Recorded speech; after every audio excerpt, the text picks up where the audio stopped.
Hello and welcome to The Tech Boy, This Week in Tech Podcast.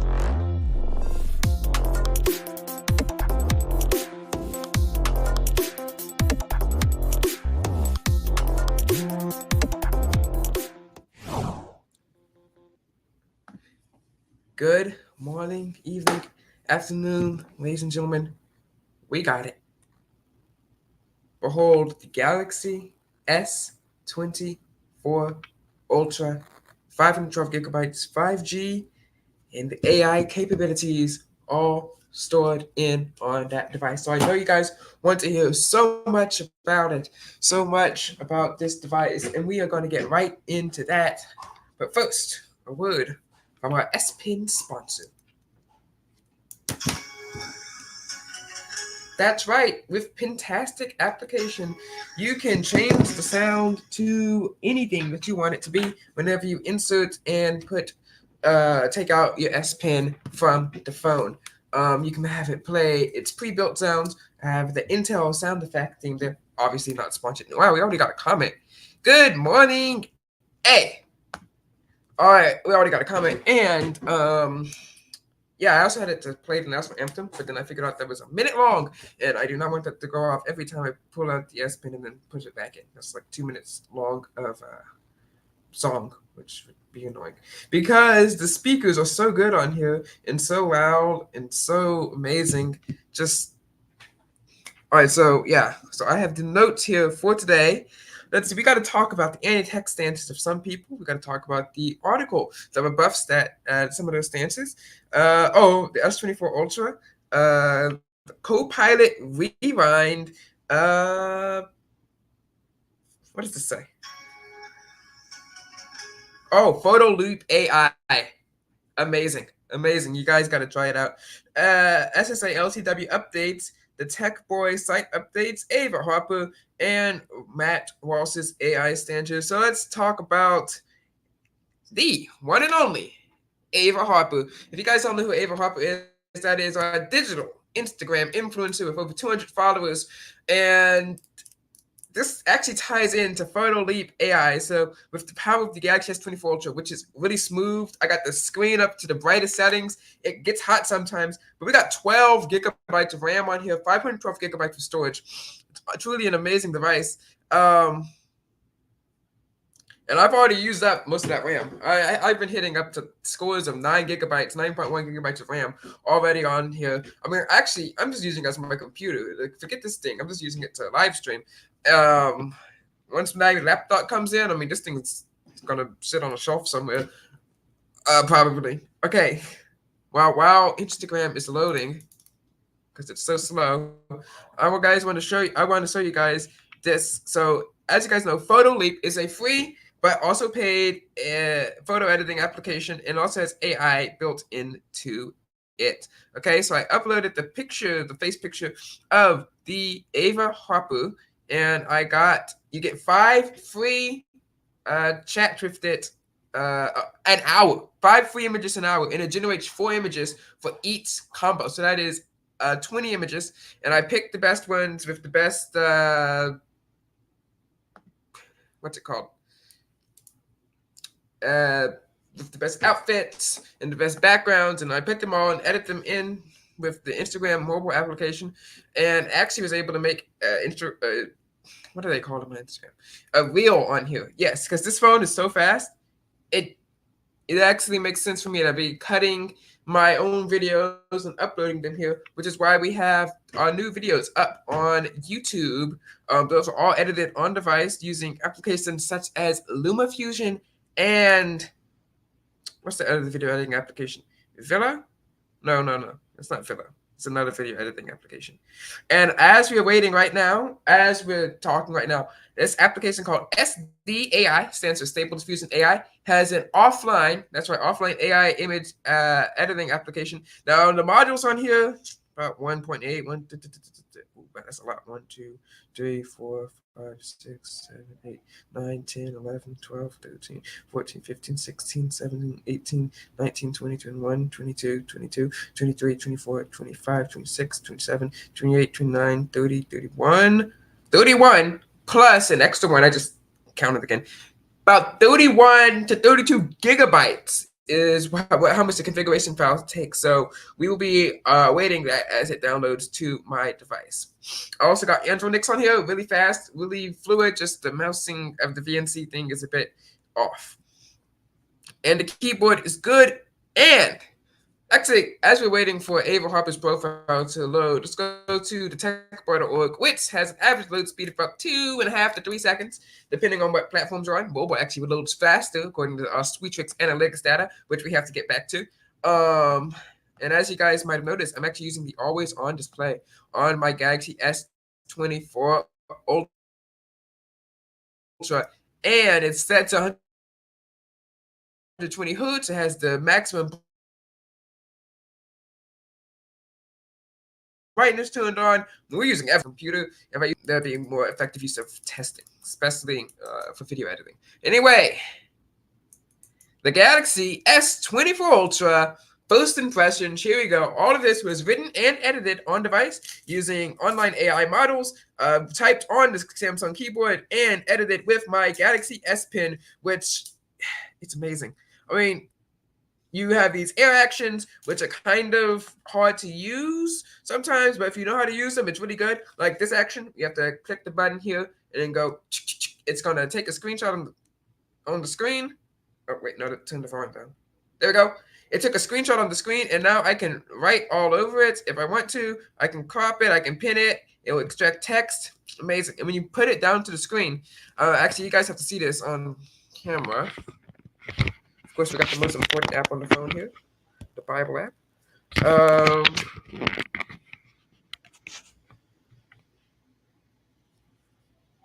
So when you get close, you get this thing here. You may be saying, hey, that's not what it looks like. That's what it looked like a few years ago. Yeah, but you actually are able to change what it looks like using this application called Pintastic from the Goodlock store. And I was actually able to change my the bottom display thing because I have it set to that whenever I swipe down, it's going to show me my app screen because that's how I did it on another launcher. But if I want to pull down for notifications, there's this button here that lets me do it here because you can change the navigation bar in this app in Goodlock that we'll get to soon. And I was also able to add the picture bar here. And I know you guys want to hear about the camera quality of this device. And I'm still able to get all my transitions and modes and routines swapped over from my Galaxy S22 Plus. Amazing phone right here. Yeah, so let's get into it. All right, so yeah, the Galaxy S24 Ultra. This is got to be my favorite phone of all time. Okay, so the AI features and capabilities, top notch. You remember that application Layla AI that was so slow? It's actually usable here. Not as fast as ChatGPT, but it's as fast as ChatGPT on bad internet connection. Like I type in a question, it's already at 85% generating, and it has good responses. I asked about fission versus fusion. I think it was accurate, and it was able to generate that in less than say 2 minutes. Right there on device, only a 4 gigabyte model. Okay. The transcription, I recorded the same voice note at the same time. Actually, due to like touch input lag of my fingers, the note on the S24 Ultra was 6 seconds long, and the note on the S22 Plus was 5 seconds long. Used the same microphones. Well, you know what I mean. Like talked. So they got the same thing transcribed. That Ultra was more accurate and it was faster. I know it's just 6 seconds, but hey, it's still faster. Okay, the screen, it looks amazing. These icons, they're so big. But I actually have it set to the largest thing on here, the 5.6 home screen grid and the 5.6 home screen grid, right? But they're still big enough that I can see them. So it's amazing. Okay.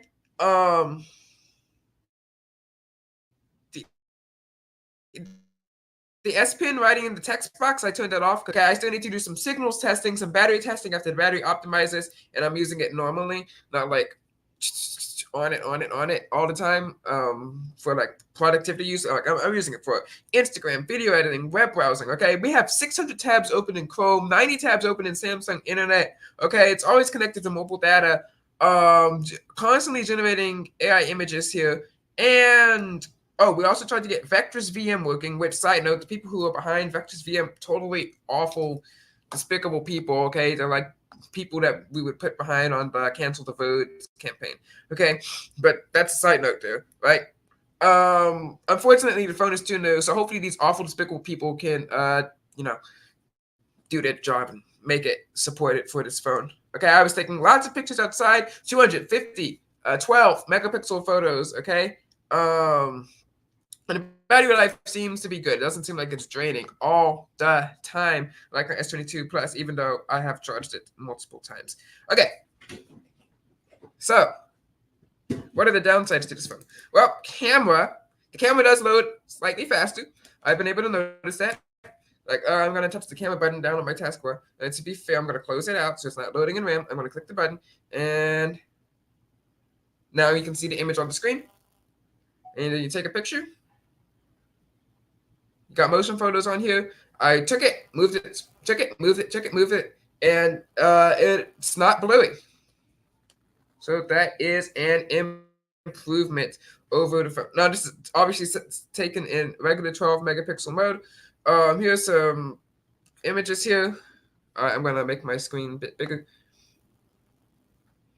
Okay, so it's a box of a Galaxy S9. I know you can't see, but it's like blue, bouquet blue. And then one of the problems is that HDR could use a little bit of work. Not HDR, dynamic range, sorry. As you can see here, if it loads, that's not what it actually looks like. It's not that bright, but in this picture here, the blinds, light is coming through the blinds, and it's in a dark room, right? So I simulated that to test it out. I got to do some more testing, and there's actually some backpacks in the corner. So when you zoom in, it's a black backpack. It's all kind of like absorbed, and all you can see is like the white straps on it, but you can kind of see what outside looks like in the dirty window. Okay, sometimes it also does oversaturating on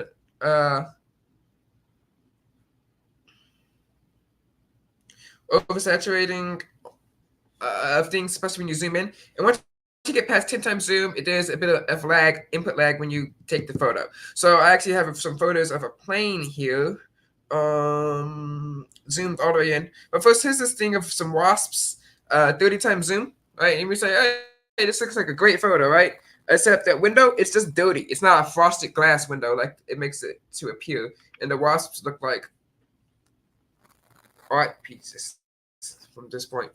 At this point, and this is taken at a 12 megapixel photo, taken at 30 times zoom, I think. Oh my goodness! I just found this thing. It actually does long exposure automatically with AI. I gotta see this because I was wondering, like, how can I do this? Because I know Google has this feature on this Pixel series phones, even the Pixel A series, which is at $500, which is cheaper than this. All right, where's the long exposure?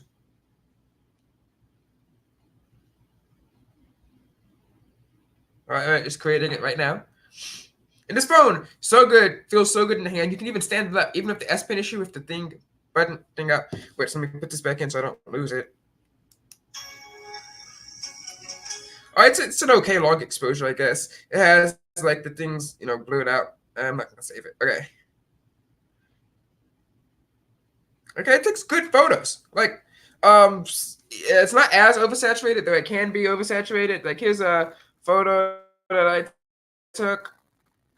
Close up. Notice the blur. That's not software. That's all just the camera itself. It does have some focusing issues. And with 50 megapixel shots and 200 megapixel shots, some of the things do seem washed out. Though text, like say a license plate, from taken from far away compared to the 200 to 50 or 12 megapixel, you can notice that. Obviously, I'm not going to show that here for safety reasons. Like notice here how I'm trying to get a nice photo of the flower and how it's kind of blurred out right there. The AI video editing does seem like it, not video editing, slow motion does seem like it's good. Here's an image of a squirrel. I'm zooming in full screen so you guys can see. That's pretty good zoom here. And then I tried to get some images at 100 times zoom. I'm so excited to have that. It's like most powerful spy tool in your pocket right here. I mean, you got video editing. You can make fake images. incriminating images. Okay, you got AI audio transcription, so you can link into your bugs or whatever you have on there, right? Okay, I made some thumbnails on here. I did lots of stuff. In fact, I did make my own digital art post. That even Ava Harper liked it so much that she hearted it on Instagram. Speaking of Ava Harper, we got to go talk about her.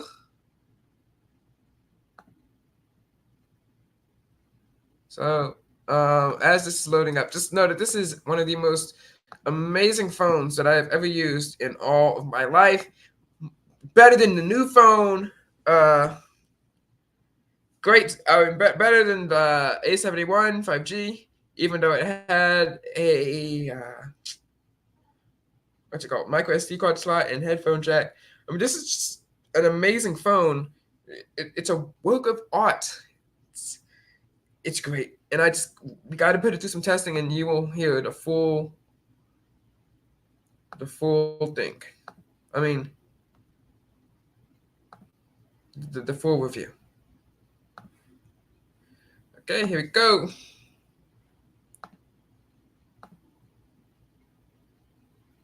All right, we're signing in to the Ava Harper. And hopefully you can see this on the screen as we are going to switch soon.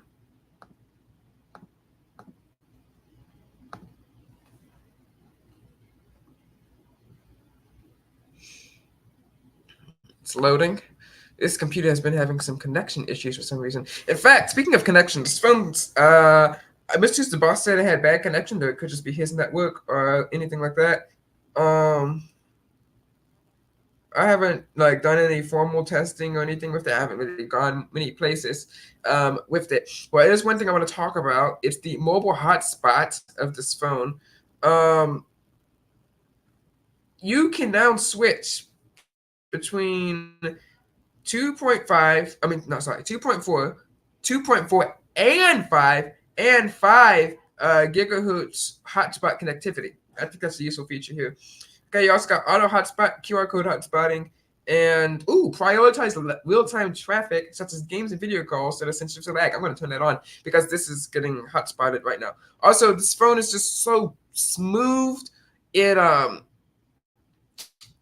like when I switch to apps and stuff like that, forms I have pre-filled out that I need to go check, put in the passcode to my email or something like that on the S22 Plus. Sometimes they crash or reload and I have to go back and refill them. But everything just feels so smooth. You can open what you want.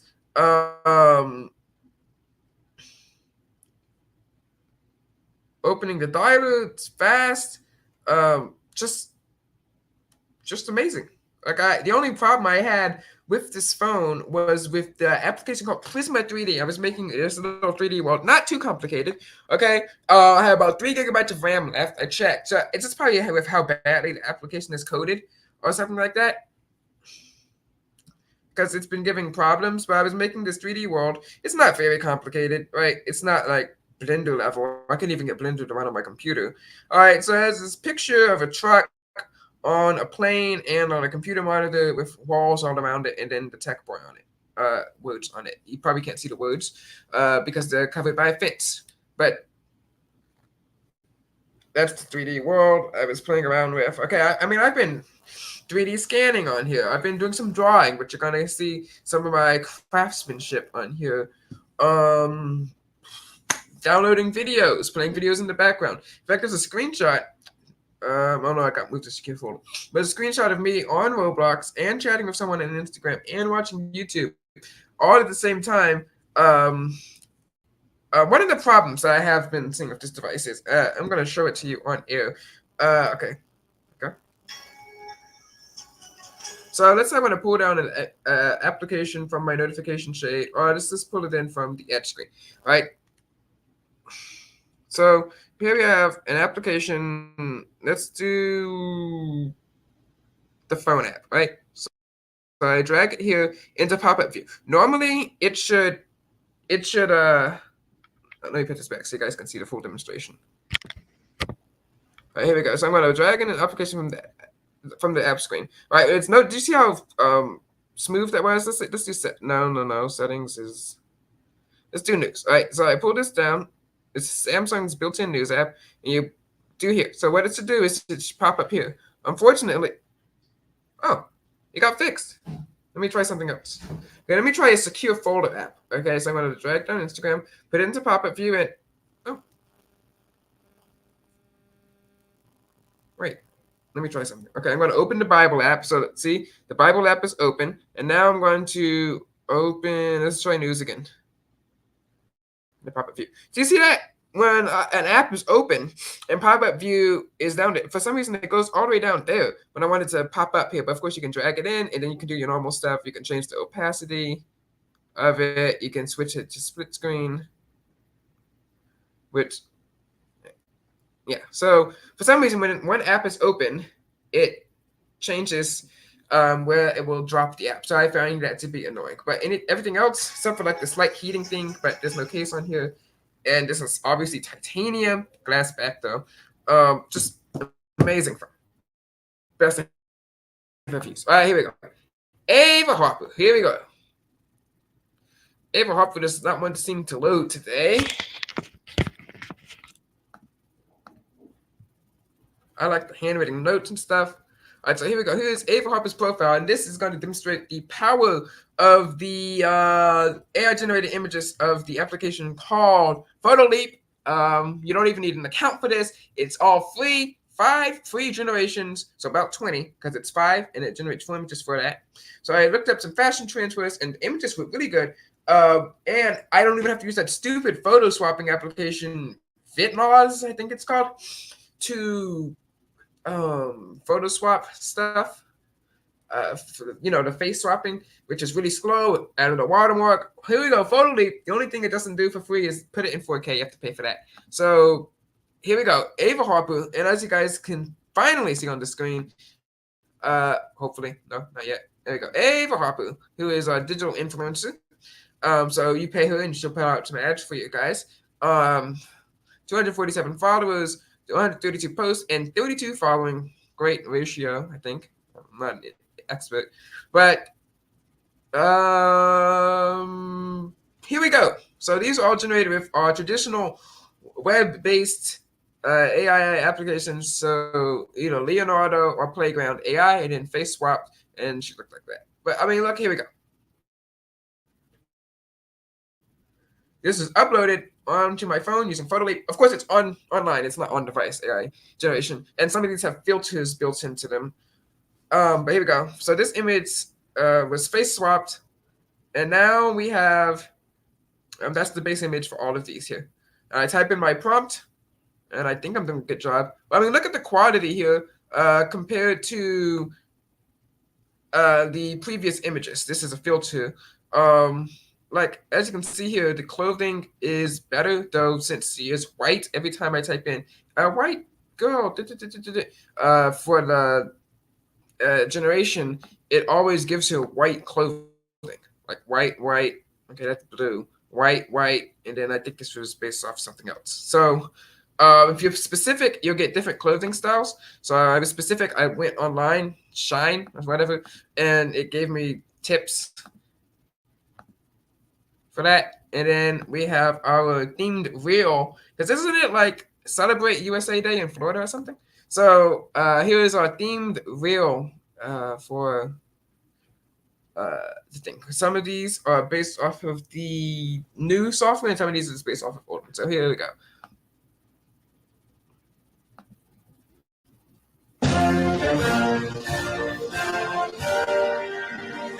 That's old, but there we go. You guys can watch it. Watch it there on the Ava Harper. So yeah, there we go. 247 followers, 132 posts. This is Ava Harper, and we've actually been doing stories. So this obviously on my phone in the Instagram mobile app using the S Pen. So we got that there, and we finally got to use her 3D Instagram avatar thingamajig. So we're jumping right into that social media influencer gig thingamajig with the power of the Galaxy S24 Ultra. And speaking of the Galaxy S24 Ultra, I think you guys should notice what my screen looks like. Oh, ta-da! Oh, I almost forgot. This is one of the great features in GoodLock. So this is, you can change, you know how you can have like the phone app on this side and the camera app on this side. You can swipe open, right? Well, I was able to get 6 applications on here, and that means I can have more applications that open offline. I should have added the calculator. But look, there was no flight radar widget because like the Google widget, I wanted to have a flight radar widget so I could open it fast, which it loads fast too. Finally, all right, I got flight radar. Okay, flashlight, the Bible, SMS, do not disturb, and camera. Okay, and 3 of these will activate without having to turn on. So putting in my super long secure password so that none of people hack in. All right, here we go. We got flashlight. All right, Bible is locked, unfortunately. And messages, of course, is locked. Do not disturb and camera all open without password. All right, and I can change that. And I think this calculator should be able to open without that. It's just, it didn't support that on there. So we'll get to GoodLock in a second. And then on my widgets here, I have the weather for Houston, Texas, right there on the screen, and my S Pen charge. And right now it's always been at 100. Okay. Now there's one more thing I want to show you on Instagram. For now, and then we will get to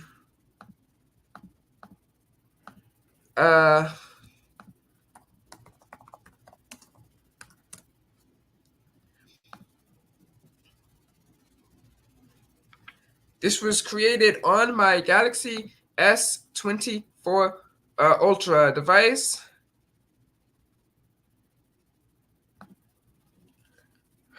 This computer is so slow. I mean, honestly, what's this? Core i7 10th Gen. Let's go to versus.com.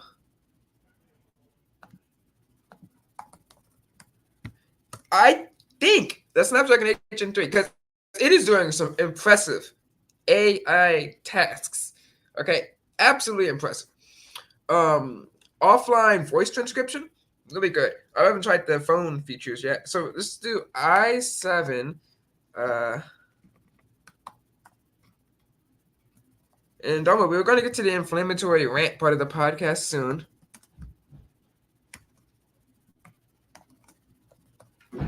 Okay, all right, so we got the Intel Core i7, and I'm going to compare it to the Snapdragon 8 Gen 3 for Galaxy on device. But as this is loading up, hopefully you can see this on the screen. We have our Appleberry smartphone.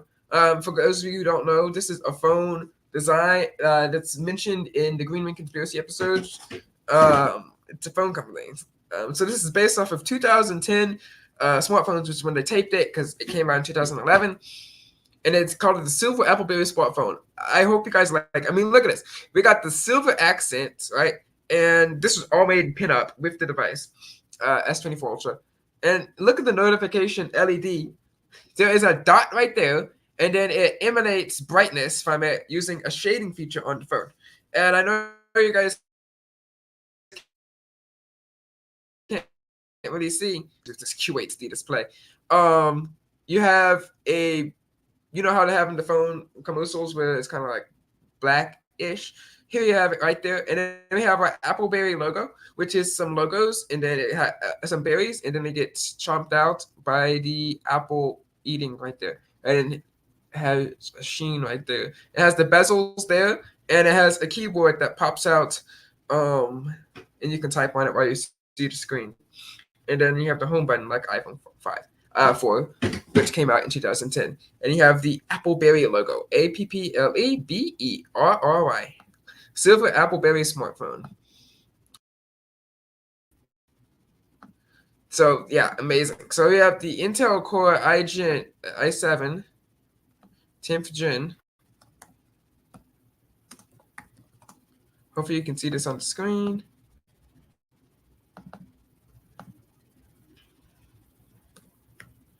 Seven. Okay, let's just do,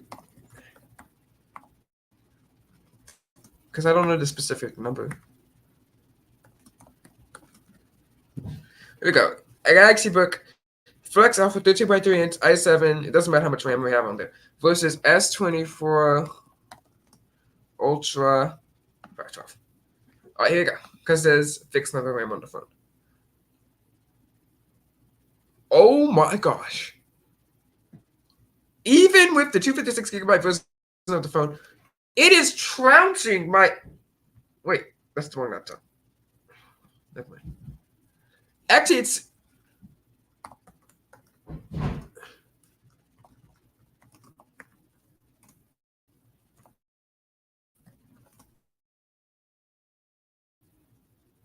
Right, RAM? I think I have 12. I'm not sure.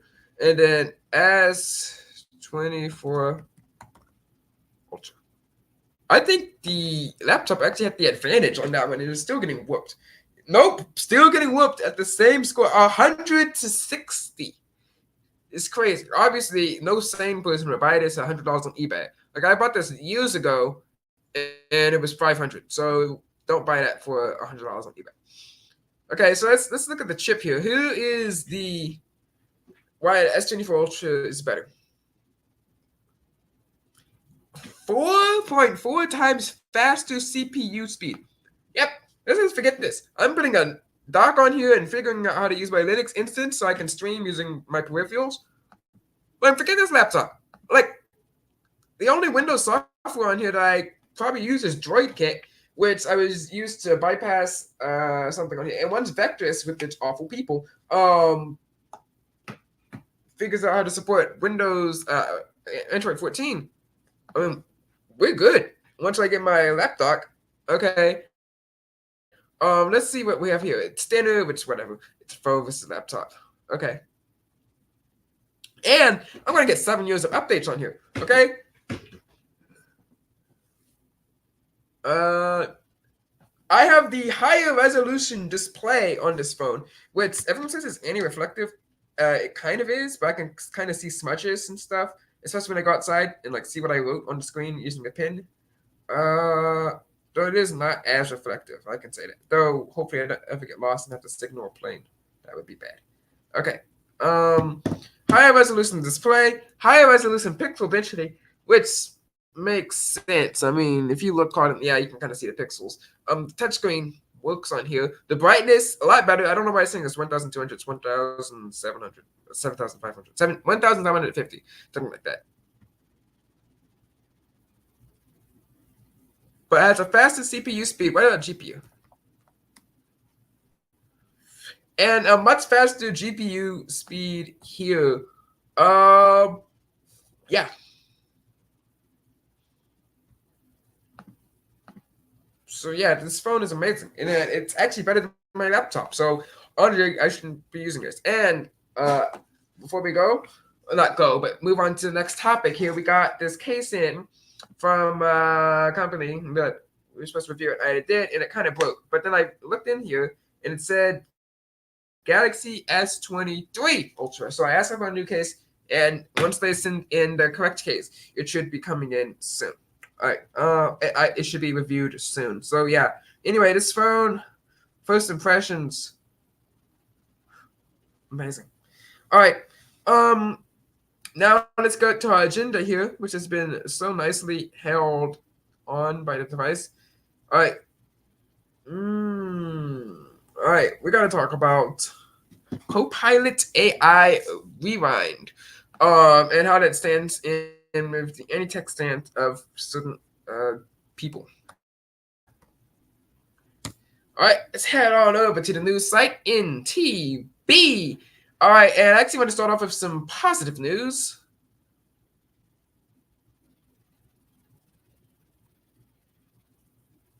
And if I hadn't been kicked off, I'd be yelling at them right now.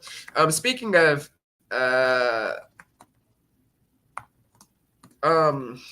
social media websites, we promised you that we were going to bring you a social media site in May, and we have brought it. We're just acquiring the funds to purchase the software to host the site, but we already have our domain, Not the Boy. Obviously, not inspired by Not the Bee. All right. Um,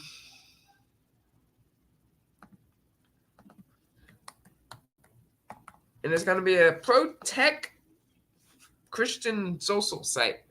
Uh, so imagine here, just online social media. All right, so here we go.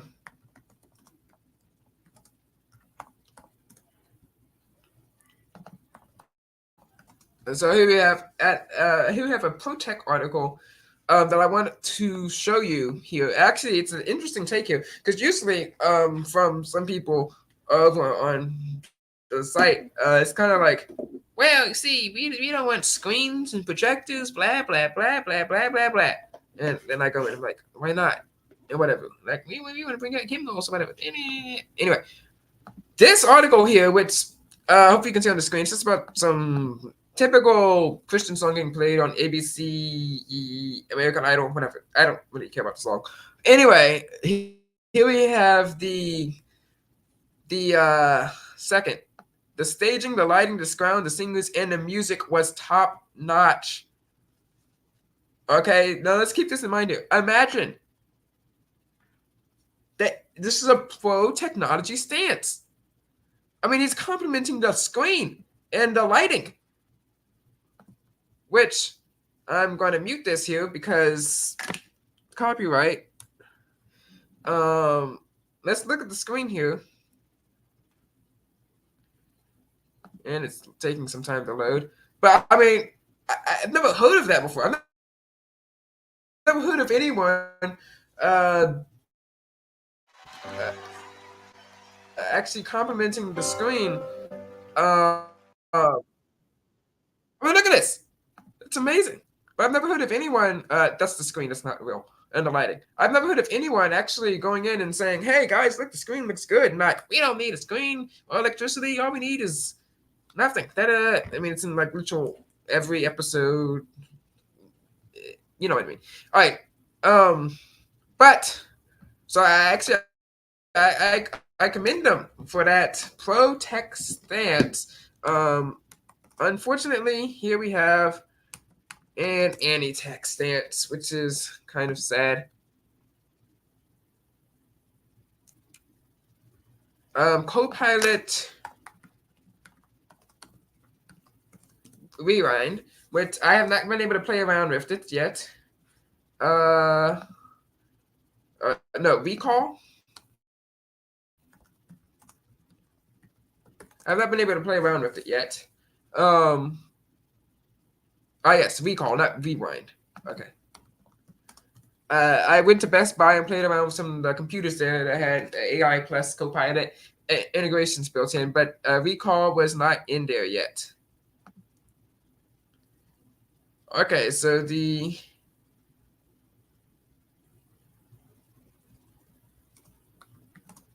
here's the article about Recall on Copilot with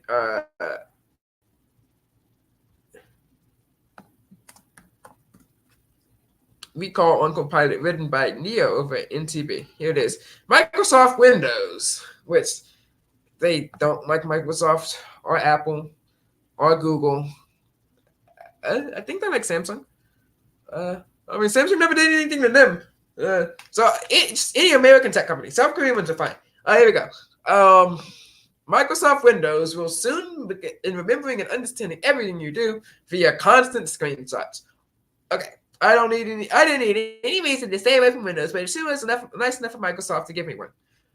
Side note, and we will talk about this later on the podcast. I tried Mac OS. I went to the Apple store, and I like the Vision Pro, but the Mac OS and iOS, what are you doing? That is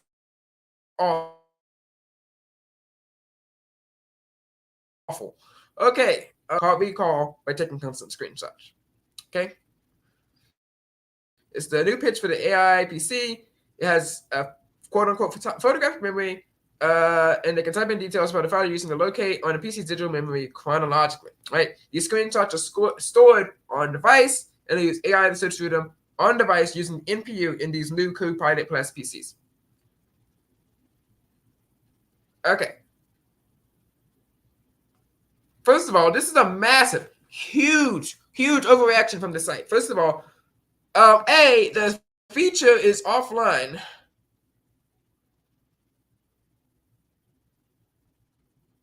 And here we just got some random reactions. And first of all, this doesn't even delve into anything. Like, this is basically a fear-mongering article. Okay, it says, I really don't need Microsoft tracking literally everything on my computer, even if it's quote-unquote local. First of all, it's local and it's encrypted. Okay? And they don't even notice the snooze feature particular feature period of time. Okay, first of all, if you're that scared, you can turn it off, okay? Or you can just like delete it, right?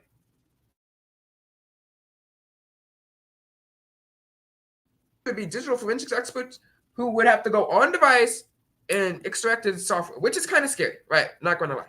Okay, but first of all, forensic experts have been able to do this for a long time. Think about it. Everything on your computer already takes history. Your browser takes history. Windows Event Viewer can see what programs were launched. There are forensic programs I can go online right now and download that will extract the content of the RAM on the computer. It's free, okay? Like if you are the one person who uses Bing, they will be able to see your search history, right? So this is fear-mongering article here, and it shows an anti-tech stance that's annoying. Like Elon Musk, this is a Black Mirror episode, definitely turning this feature off.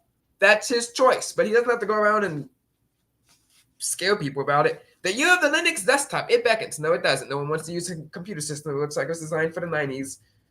Linux on desktop it's been called in since I've been born, and it's never happened. So when did people give up the idea of making products that people want? This feels like an investment narrative-driven development. I want this. It'd be so much easier to search your computer and do that. So I would like for some of these things for security, right? I'm not completely crazy. I would like that. In order to use this thing, you have to verify with your Windows Hello biometric thing, and it better be encrypted. Better. Okay, I want this to be verified with your Windows Hello biometric thing. I don't want anyone just to be able to get onto your computer and start, typing anything. And I do like that it's all local. This sounds amazing for cyber criminals. That is true. If someone is able to figure out how to hack into it and search the entire hard drive for like test entry, whatever. But the one thing that this article doesn't mention is you'll be able to block sensitive websites. So if you don't want it to save your browsing history, boom, that gets deleted. If you don't want it to search through photos, boom, you can block those specific apps on the computer. So if you just use a little bit of control, just a little bit of control, this is a great feature. Meanwhile, over Apple, Apple had some weird photo recovery thing, which I guess is great for digital forensic experts. But I mean, this is the problem.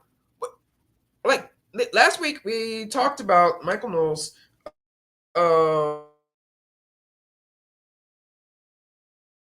24 Ultra came out this week of him whining about the Apple ad for no good reason. Like, you have a job. It's your job to report the news, right? It's not your job to report on some random Apple ad that Apple released and apologized for 2 days later, and then start coming up with these weird theories about how they put a Bible in the video, but then no one put it there. Like, whatever. It's an iPad ad, okay? Go do your job. There are better things to do. There's anti-tech stance. It's simply annoying by sites and reporters like that I admire and respect tremendously. All right, but here we go. One of the other people over there, Matt Walsh, anti-AI stance, and I would like to shout out. What's your name? I forgot what it's called.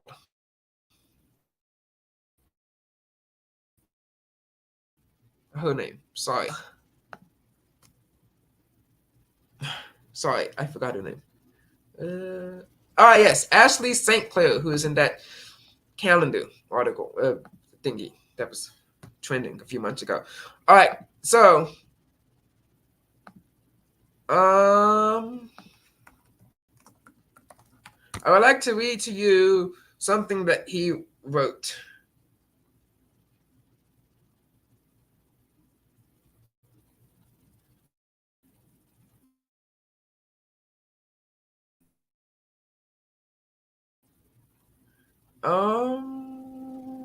Where is it?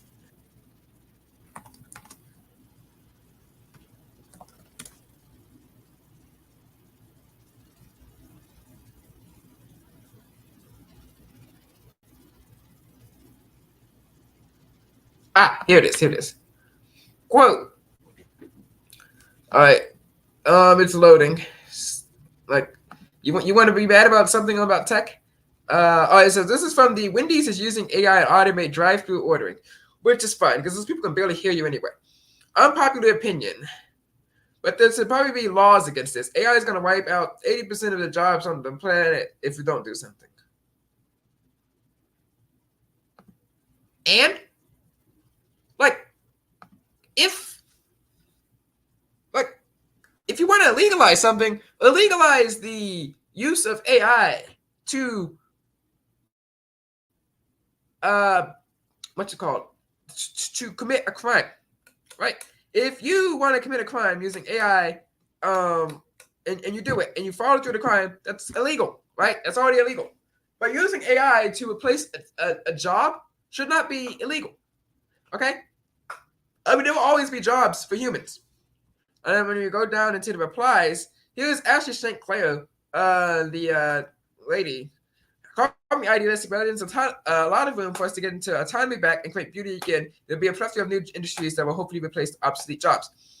I think, and then he responds, I think experience shows that as humans, on the whole, don't create beauty, but they have nothing to do. We've seen what happens as we become less necessary and have less to do. It's not a pretty picture. Well, AI does everything would be beyond all imagining. Maybe he's right, but AI will not ever do everything for us. Okay, we're always going to want to do something, right?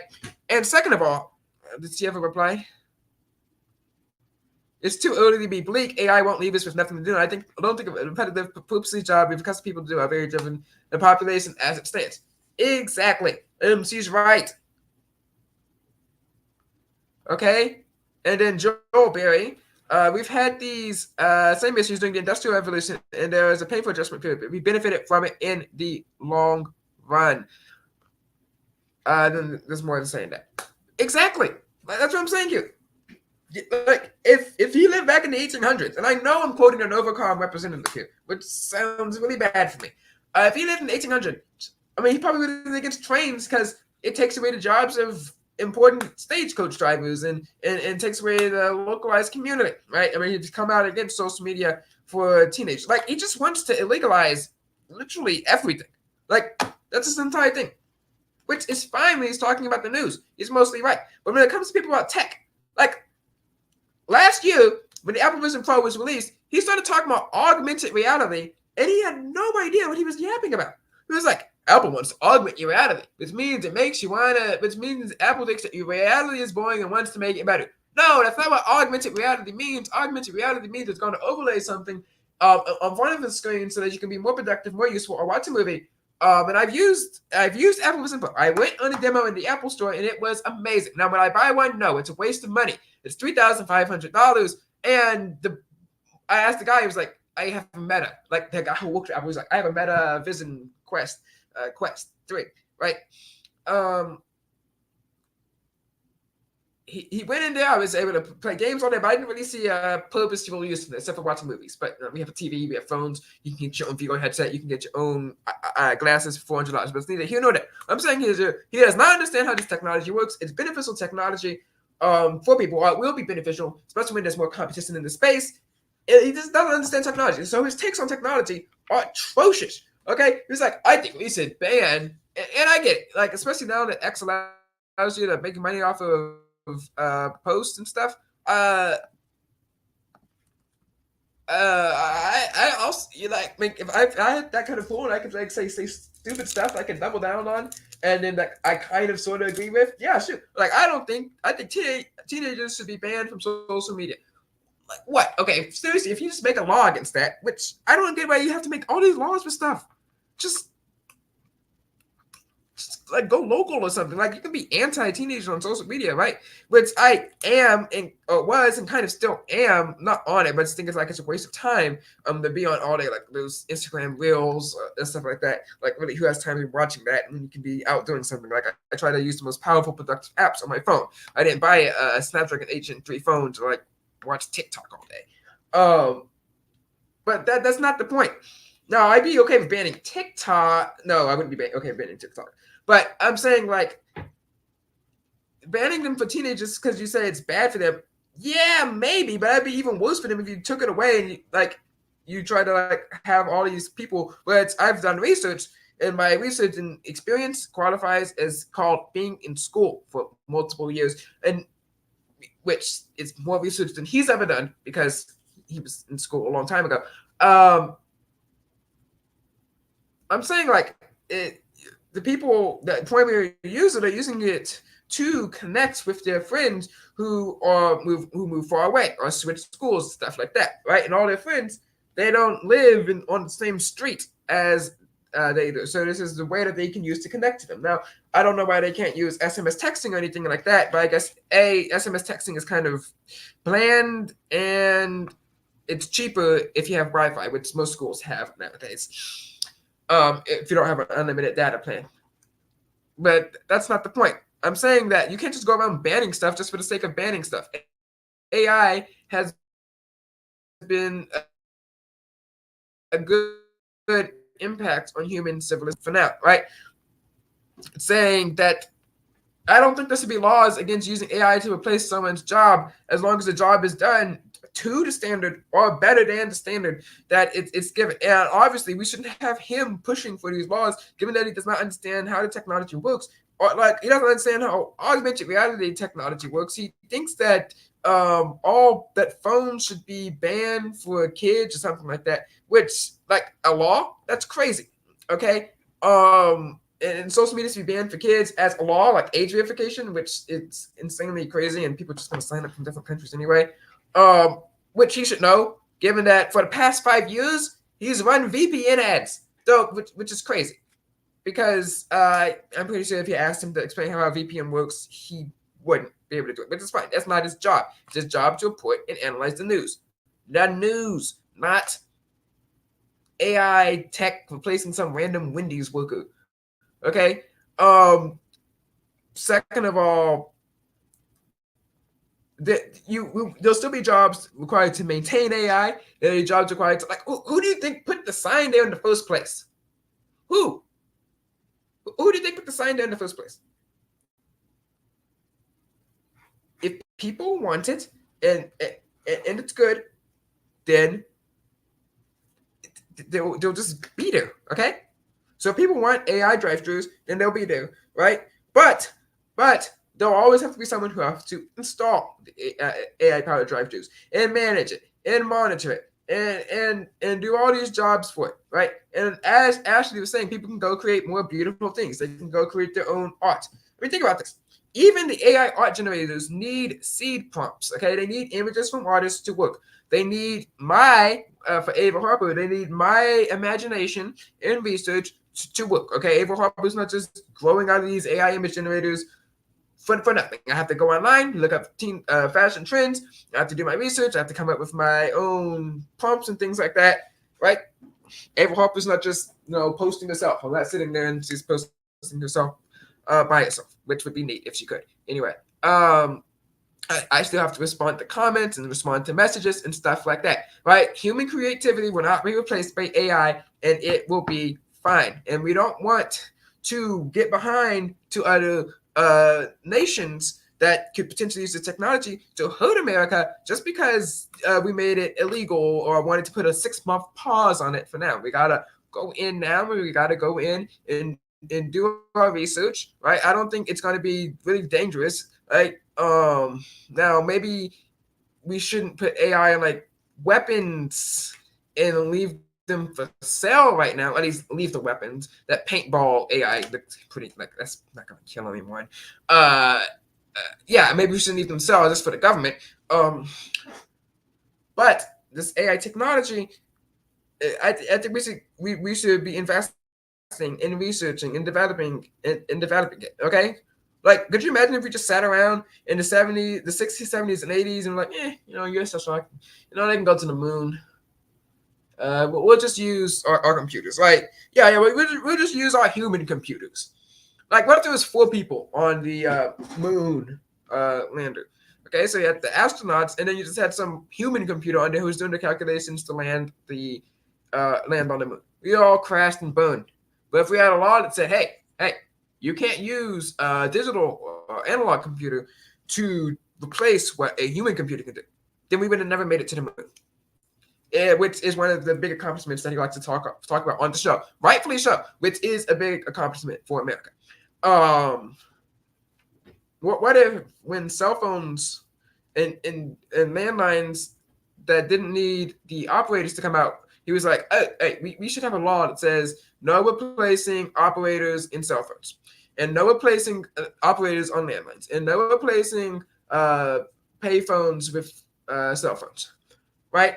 What if we had a law that said when cordless phones came out, hey, no replacing landlines with phones, with cordless phones, right? Then we would have been behind. We would have been behind in our technology, and we'd still be stuck in the 60s using rotary phones. Speaking of, like, what if they said, hey, we don't want rotary phones to go out of business. Move with the time. Technology has always changed, and America has still stood from 7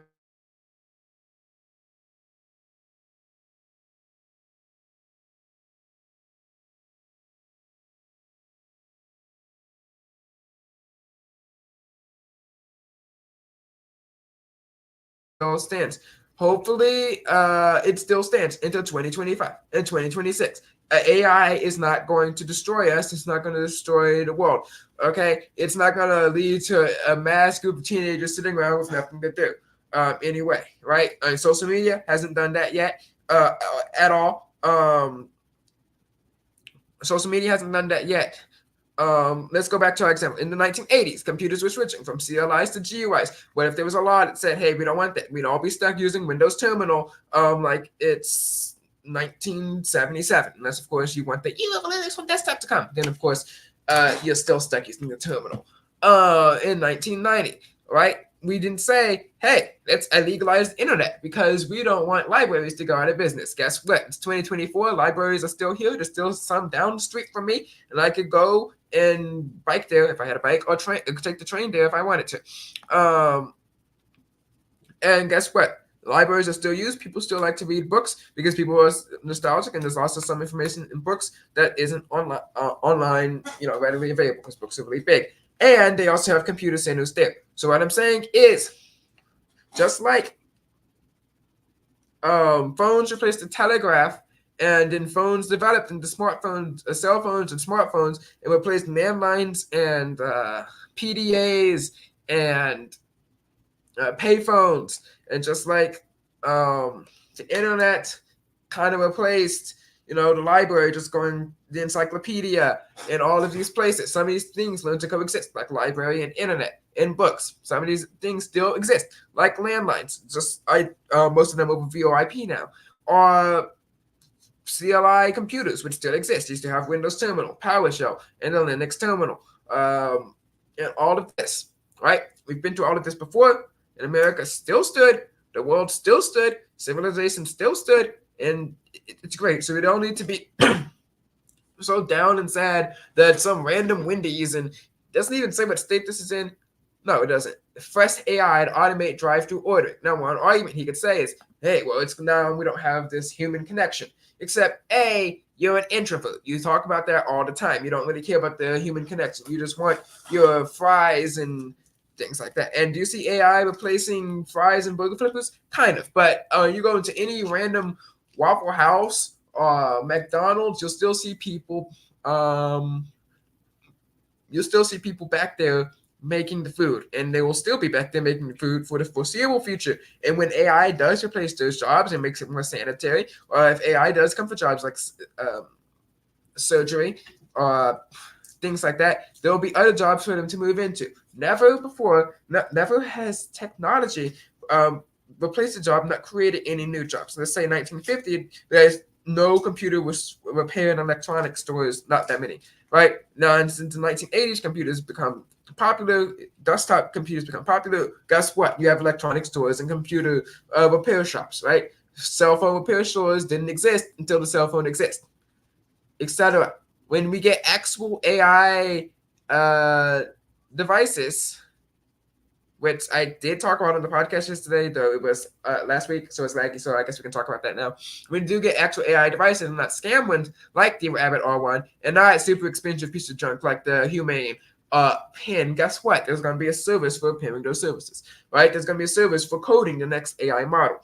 There's going to be all these kind of jobs that we haven't even dreamed up of because the technology hasn't been dreamed up yet. So what I'm saying is that, Matt Walsh, we cannot just run around and legalize everything that you don't like because you're scared it's going to replace jobs and cause the death of civilization. You can't just go running around and make stuff illegal. Okay? That's why you're not the king of America. All right, now, what's next on our list?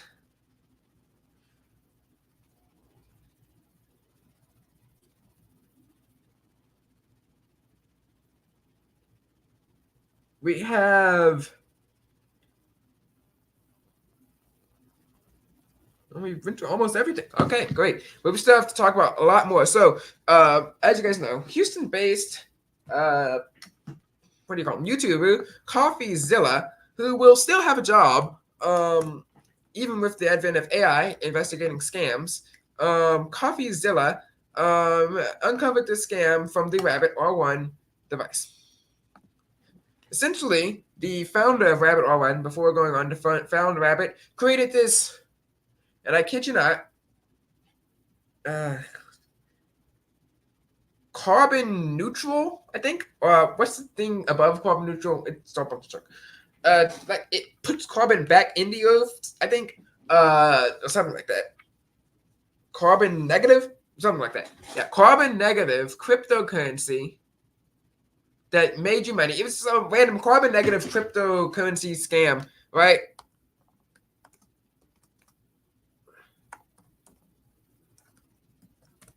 So he investigated him. He found out there was a scammer, right? Who created this crypto scam, knowing scam people out of millions of dollars, I believe. And he went on to found the Rabbit company. All right, and then he and a team of tech researchers did some digging into the Rabbit R1 and found out that the software that the Rabbit R1 is using is scammy software, right? So he asked it to play a song on Spotify instead of using its multimodal LLM, blah, blah, blah, to go to Spotify and uniquely interface with the website like a human would. So even if the UI changes a little bit or there's a pop-up button or a catch-up buttons coming up, right, it will be able to play a random song from the signed-in Spotify playlist. It always plays some random song from the Beatles playlist. Right? And if Spotify were to change its website just a little bit, like maybe move the play button down, like Google Play moved their search button from the top to the bottom because phones are getting bigger. Let's say Spotify moves the button around a little bit, right? Then the Rabbit R1 would not work well for it at all because it's not an AI. It's just it's basically like an advanced software where it just clicks a button, clicks a button, clicks a button. Like I had a program on my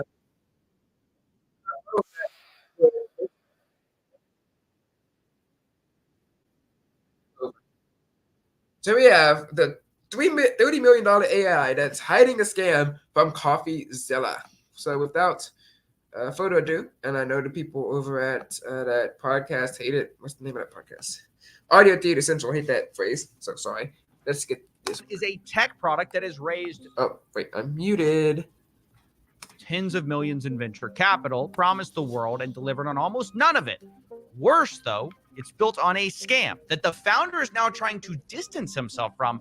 But hey, that's fun. All right, so let's get in. You're holding a taco. Oh, okay. So you can see here how the AI is pretty bad, but being bad it doesn't mean it's a scam. I mean, the original iPhone was bad. It didn't even have apps. good. I could give them a few lessons on positivity.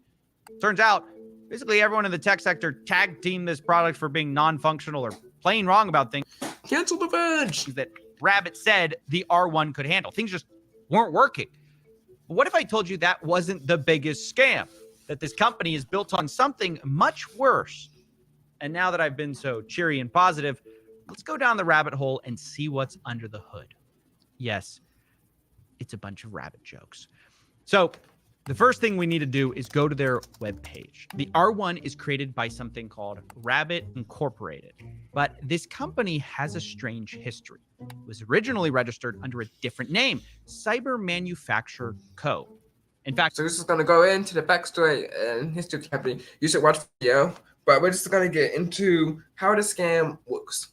he bought a few NFTs, so, it's not a scam. Please don't look into the project once the game was open sourced. Game.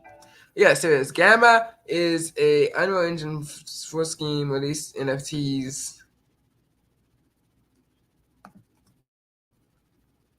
Deny that he ran the project.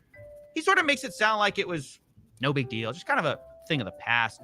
Quote, Gamma was a fun little project I was involved with during early COVID time. My main work is to build a Unreal Engine 5 space station themed game that I later open sourced. Yeah, little COVID. Self to promised the world and more. Now, I have to say, promise the world.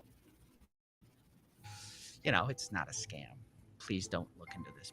Please do not look into this. Is not a scam. Oh, some people may have looked into it. First, Emily Shepard, and then the writer and podcaster Ed Zitron jumped in the fray with a great article. Now, I spoke to Ed, and he told me a very different story than Jesse about this Gamma project. It's so weird, and it's the same company.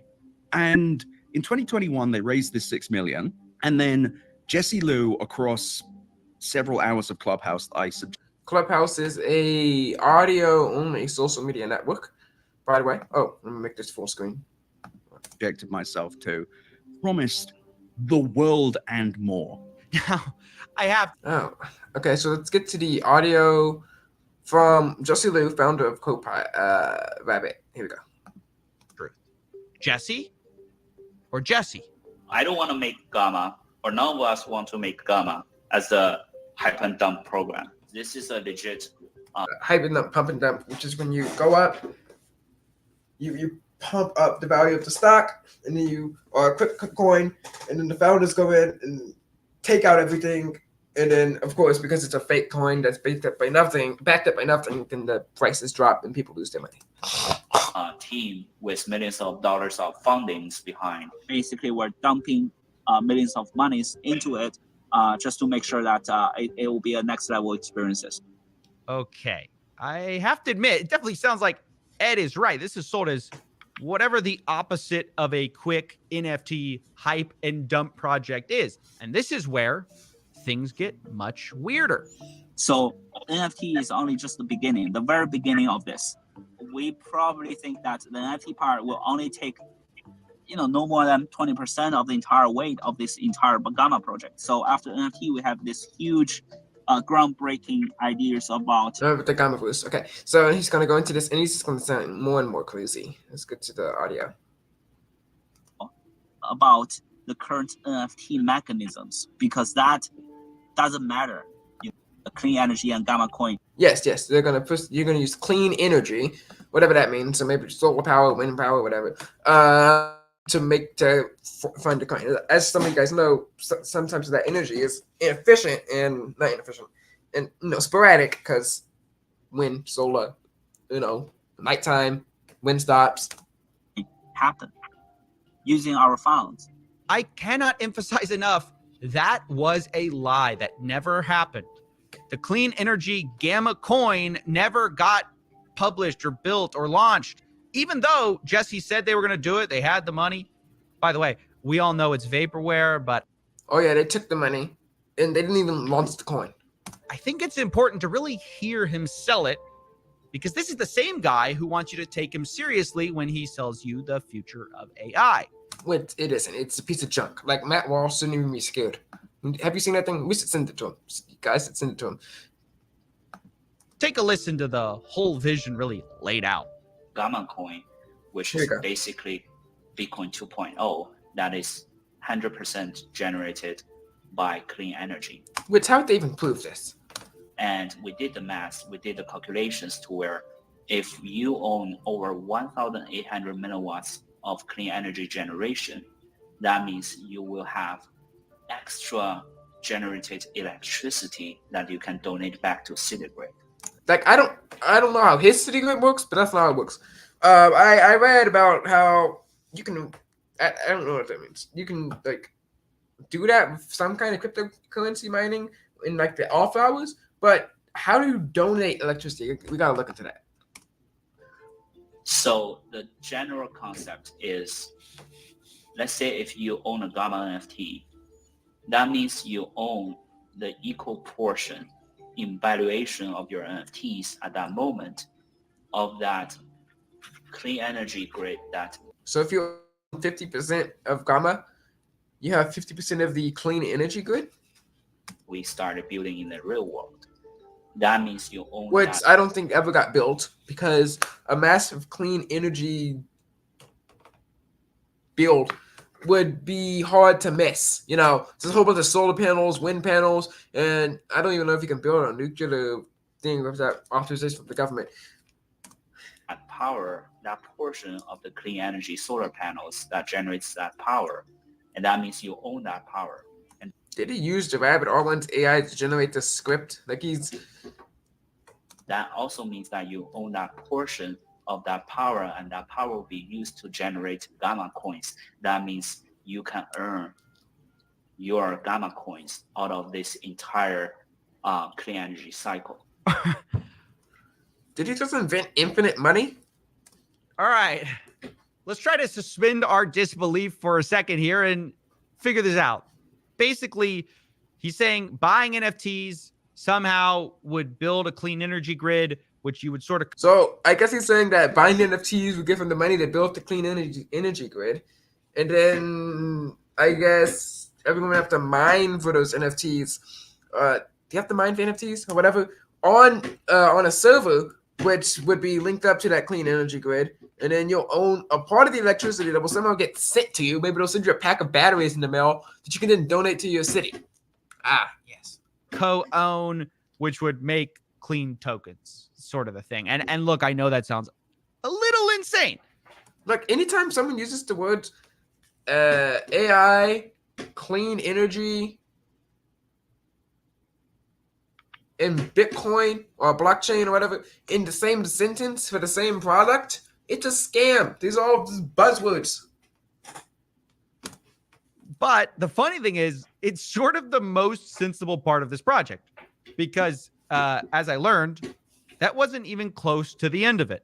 They were saying there was going to be a storefront on, I think, Fairfax Avenue across from Supreme in LA. Which digital storefronts are for NFTs are real, but this, like a real storefront, what are you going to do? Go in, touch a tab and say, hey, I like this one. And then you'll just have it like, stored on your phone or something? They were going to do a comic book. They claimed interesting. There's a Discord A comic thing. book? Yeah, they said a comic book, a TV show. You know, I've tried some of that before. A TechBoy TV show would be interesting. And have a social media website. The fun thing is, though, I never took money from investors to do it. An MMORPG. And at one MMO. point, yes. And then Jesse Liu at one point said that the future of this thing you would control using your brain logic.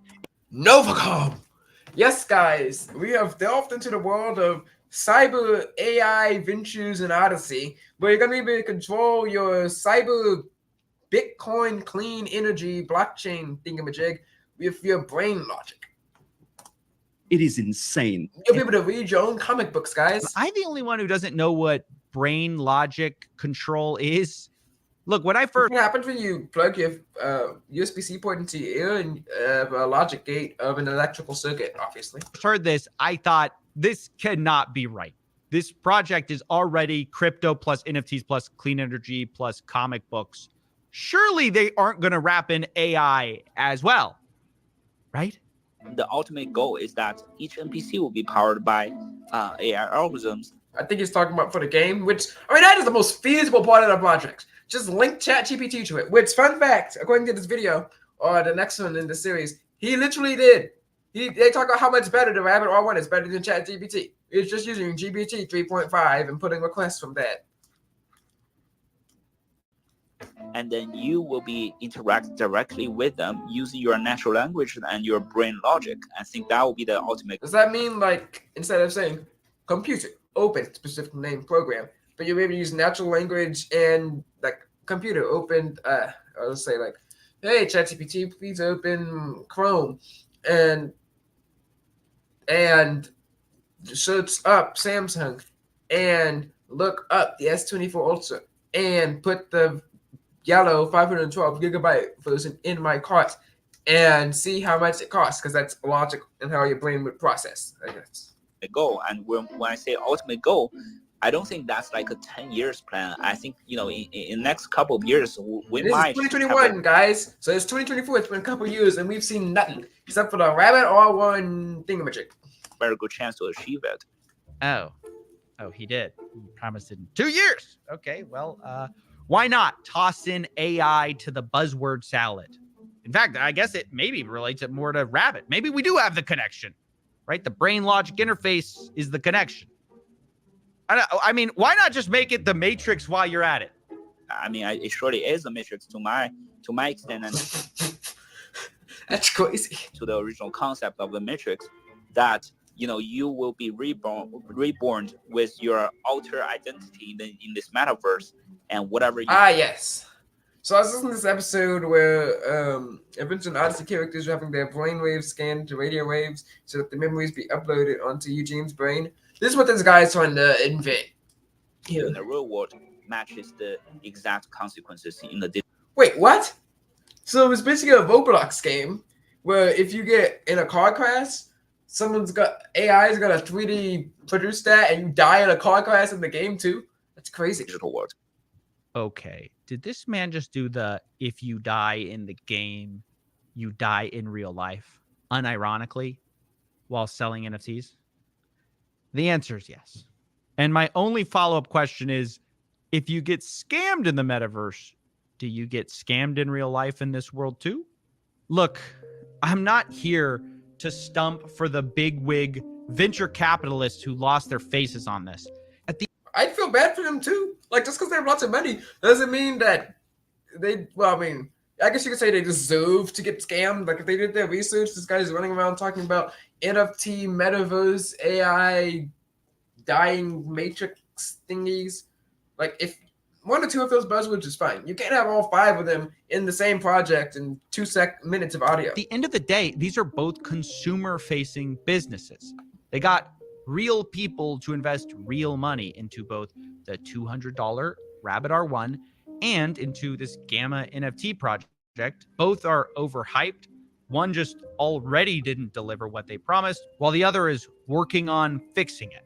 So yeah, that's the scam behind the Rabbit R1. And now I want to talk about Apple MacBooks. So Apple. So I went to the Woodlands mall, and they have an Apple store there. And that's where I tried out the Apple Vision Pro. And then a week later, I went back and tried out the iPhones and the MacBooks. And this is before I was able to utilize my S24 Ultra. So no pictures from that phone. It's from S22 Plus. All right, so on the Mac, big computer, not the iMac, with integrated computer screen. Okay. The mouse, I don't know what the settings were on. It was atrocious. Like, even more atrocious than having to use the charging port with that. You know the thing, right? I was able to do some scrolling. I was fine, but on my own website, that is fine. But the mouse settings, the DPI, whatever, awful.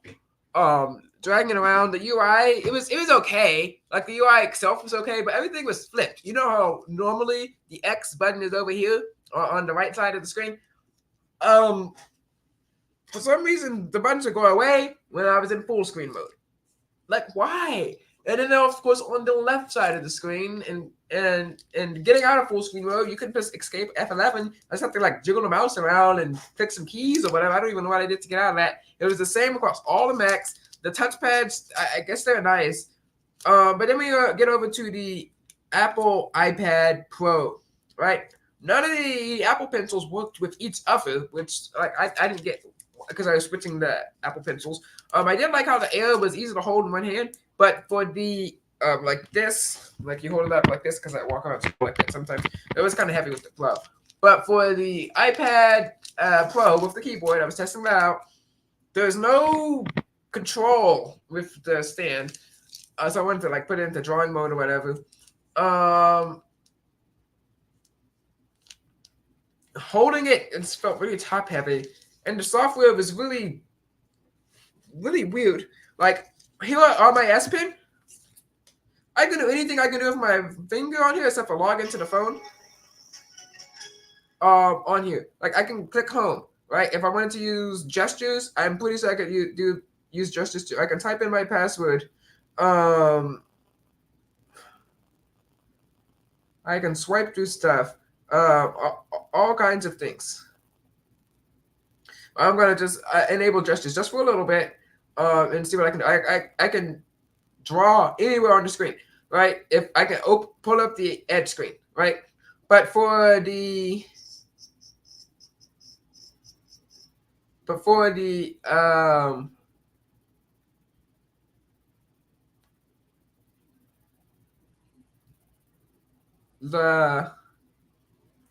I forgot what it's called. The little dock thing at the bottom of the iPad. It doesn't let me pull up some of that with the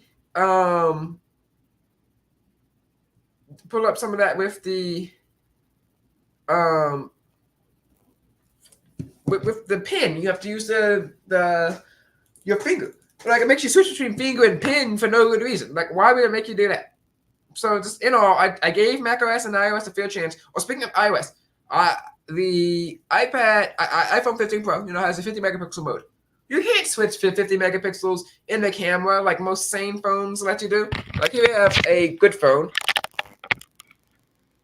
And now if I want to switch to 50 megapixels or 200 megapixels, what you do is, it's not focusing, but whatever, is you'll click the 12 megapixel icon and you're going to go to 50. You want to click again. You want to go to 200. You want to click again. You can move over back to 12. You click again. You can go from 12 to 200. No, you know what you have to do? You have to enable expert RAW in the settings, not the camera settings, the actual settings of Apple, of the iPhone, which most people probably don't use because, iPhones are so easy to use and you can't change. Like, it's a headline feature. Not 50 megapixels, 48 megapixels. It's a headline feature. You put it in ads.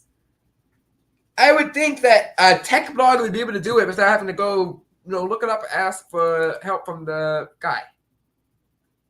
Everyone talks about how easy iPads and Macs are easy to use. They were not easy to use. Here we go. Back to Pentastic. So in order to get Pentastic on your phone, you have to download GoodLock. If you're not in the United States of America or a supported country, you can download the APK. And it's in a make-up version of GoodLock Redesign Your Galaxy. You design the Pentastic app, and you can change what Air Command looks like. So Air Command looks like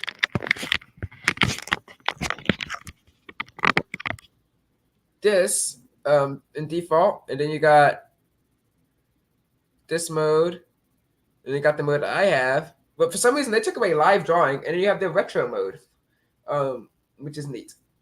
This back from like the Note 3 days. And you can change what your pointer looks like. You got default, which is a circle, basic, which is a triangle, a heart, a crocodile, a Lisa, Cookie, Barbie. These are some of the names of their, I guess, AR animals, or a custom thing from your thing.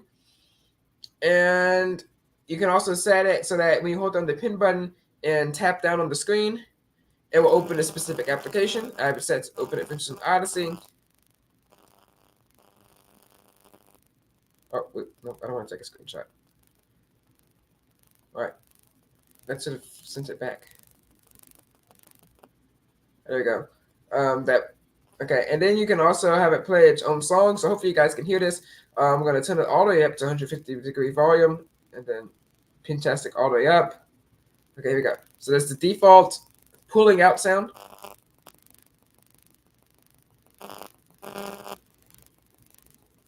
It's not playing. Oh, I guess I got to put it in. All right, here we go.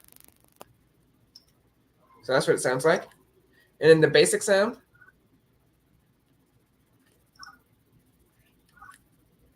And then the heart.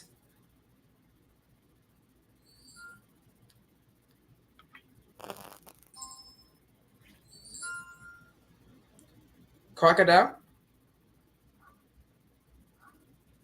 Okay. Lisa.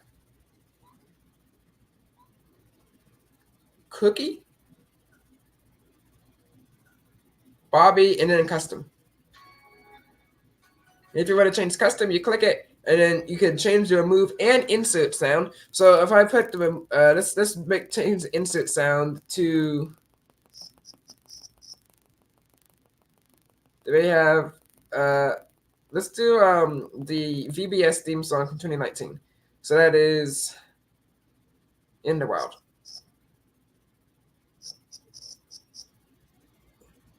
So I just click the song. It's gonna play the whole 3 minutes of the song, which is crazy. And I'm gonna just click U. So obviously this isn't gonna stay on for the whole thing. So I'm gonna put the pin in. Watch this.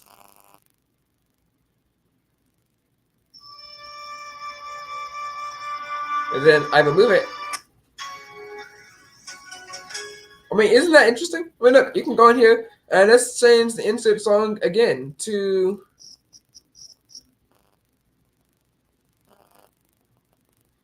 And then you just click use again.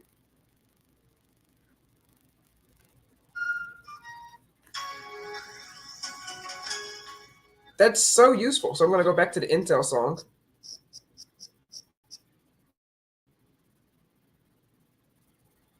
Click use.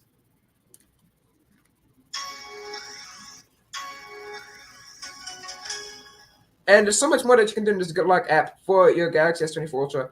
So I'm going to go back and close that. And we got Lockstar, Keys Cafe, and what I use is Navstar. So you're able to change what your navigation bar looks like. You can change the size, the height, and how it's configured to look. So I was actually able to add some more icons on here.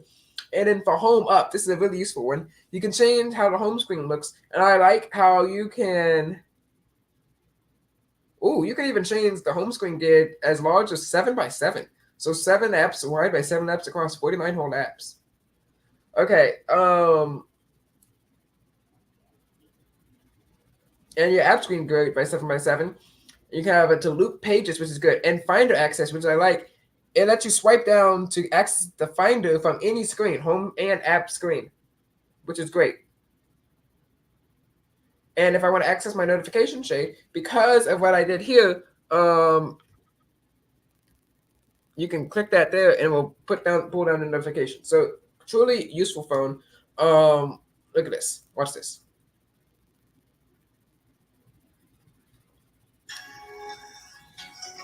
Great phone, great phone. And you can even stand up on its own.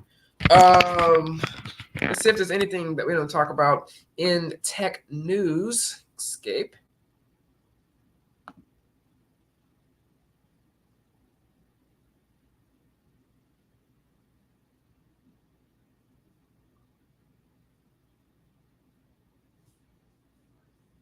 I think I talked about everything.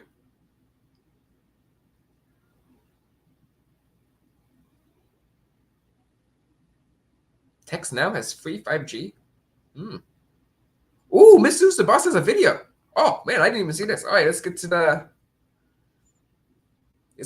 Grammarly has been a huge help in helping me get better grades. Which I've been having this problem too. Like I have all this power on my phone. I want to utilize it for more than just web browsing and good RAM management, right? I want some offline 3D applications. Like what can I do with this that I couldn't do with say another phone? Like I know we got Dex on here, and that's great.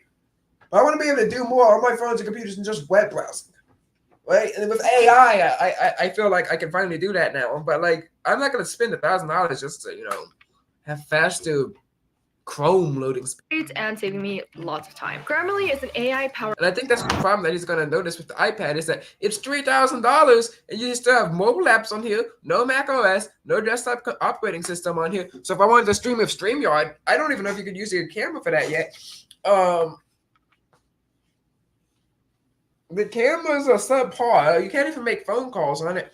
The keyboard isn't as good. There's no bending with it. And for the video editing capabilities that you can get on the Mac for $299, you gotta spend $5 a month on it, which is fine for, let's say, you still have to keep paying for it, so it's $5 a month, right? So that's $60 the first year. But in 7 years, you would have paid $420 instead of just $299. Or let's say in 3 years, it's 180. 4 years. Yeah, so in 5 years, like you want to keep using Logic Pro for 5 years. So let's say a video editor, and you still have to repay for it. Like if you bought it on the iPad, on the Mac or iPad or vice versa, it's be able to transfer. It's just one simple fee, or you can, subscribe if you want to.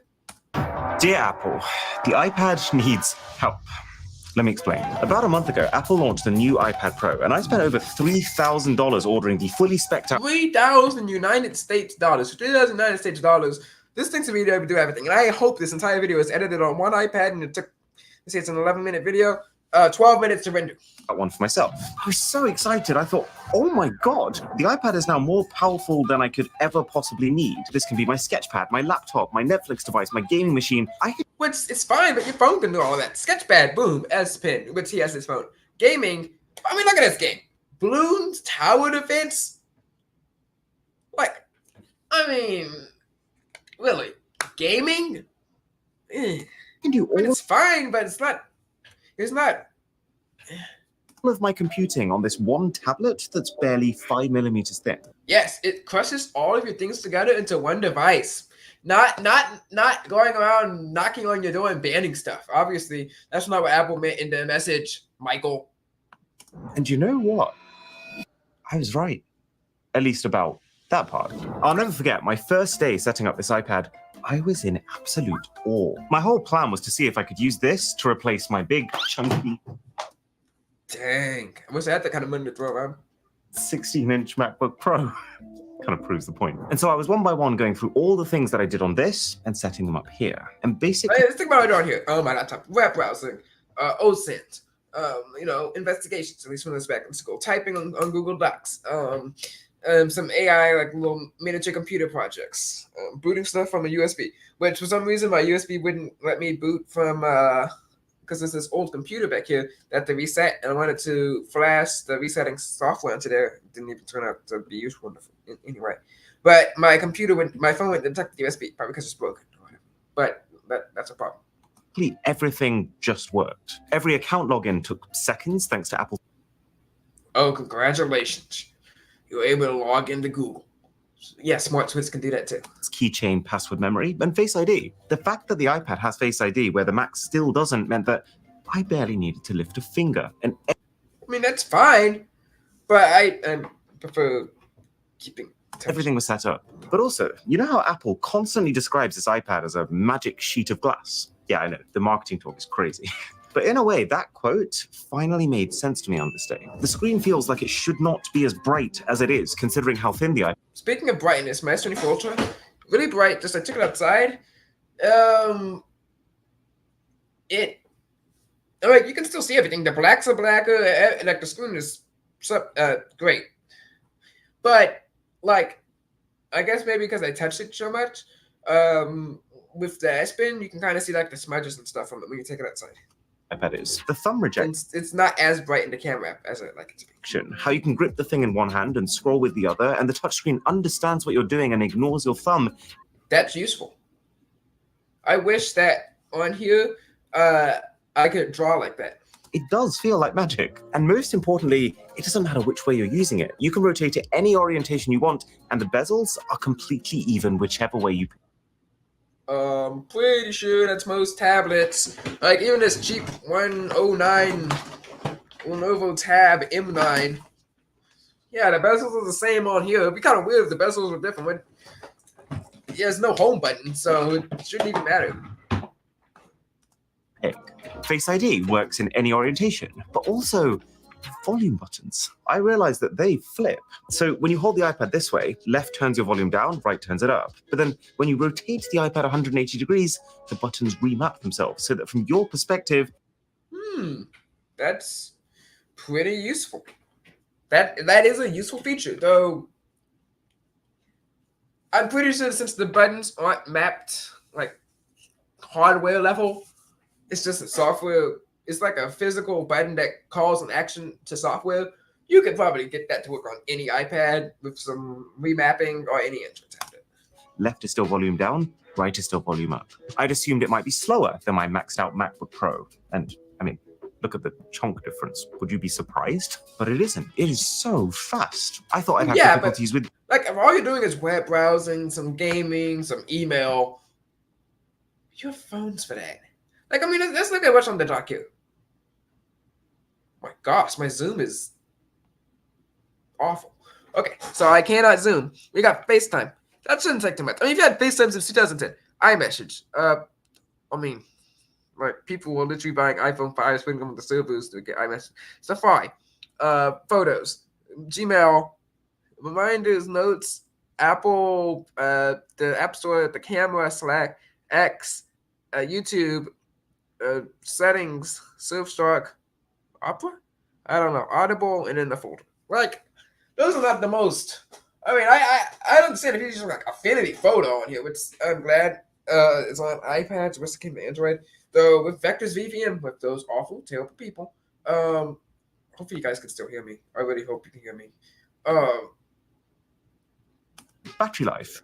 Barely. The battery, while definitely not as good as a MacBook Pro, is still better than what you get on most laptops. I love the fact that my main computer would actually have cellular data now. And I did initially think this was going to be some next level monthly expense, but turns out prepaid data only eSIMs, they're actually okay. I found a plan that's going to cost me £100 for my hopefully year's worth of data usage. I even jumped How much data? into some video calls and I was just like, what?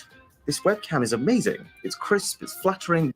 For $2,000, I expect it to be amazing. I mean, you could get a literal DSLR or mirrorless camera for $1,000.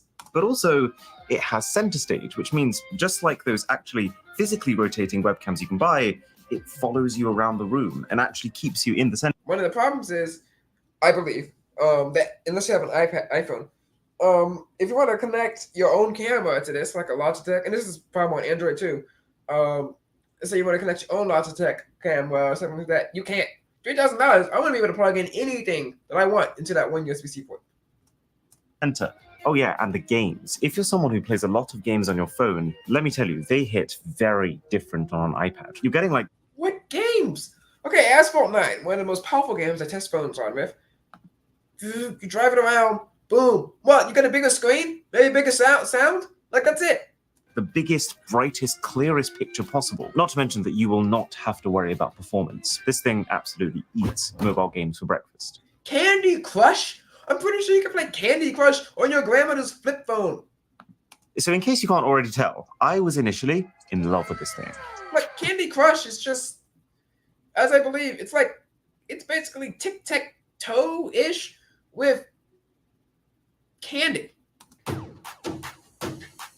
It's like a matching game. So where on earth did it go wrong?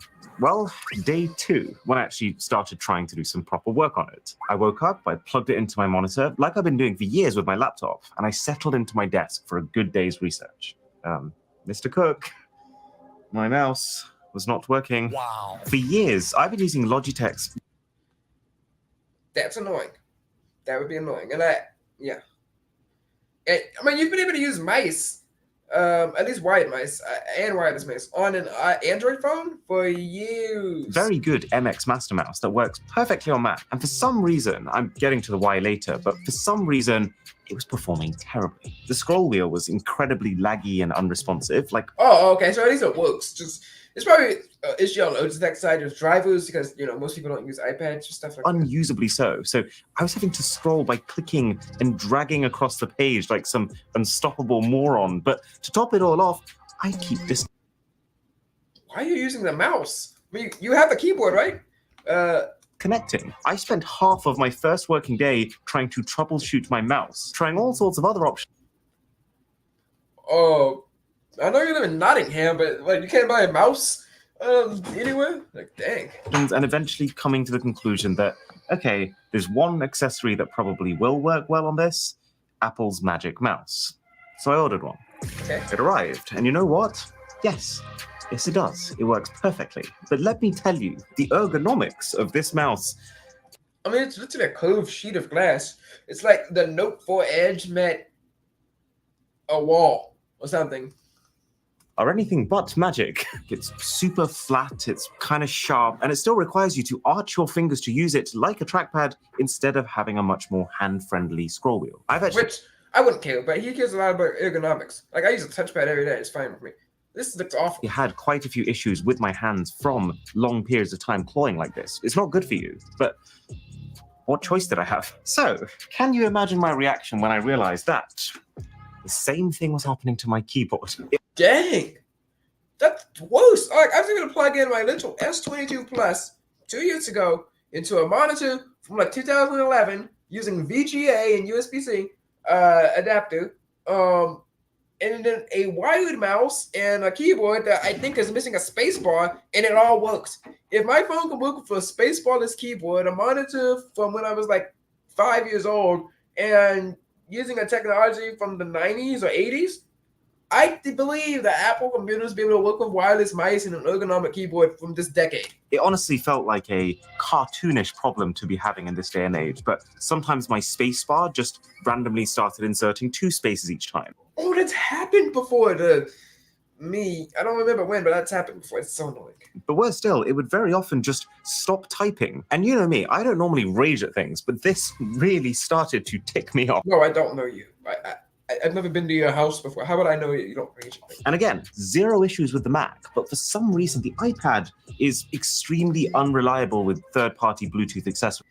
I guess it makes sense because Apple's iPad, it's geared to more people. Like, more people probably have iPads than Mac, so they want it to be more locked down. You gotta get the iPad, you gotta do this. It's supposed to get the Mac. Do some hard work. You do some drawing on here, maybe some video watching on your iPhone. You do iMessaging, some picture taking, and so here's probably what Apple wants: picture taking on the phone, calling, messaging on the iPad, calling and messaging. Not calling, just messaging.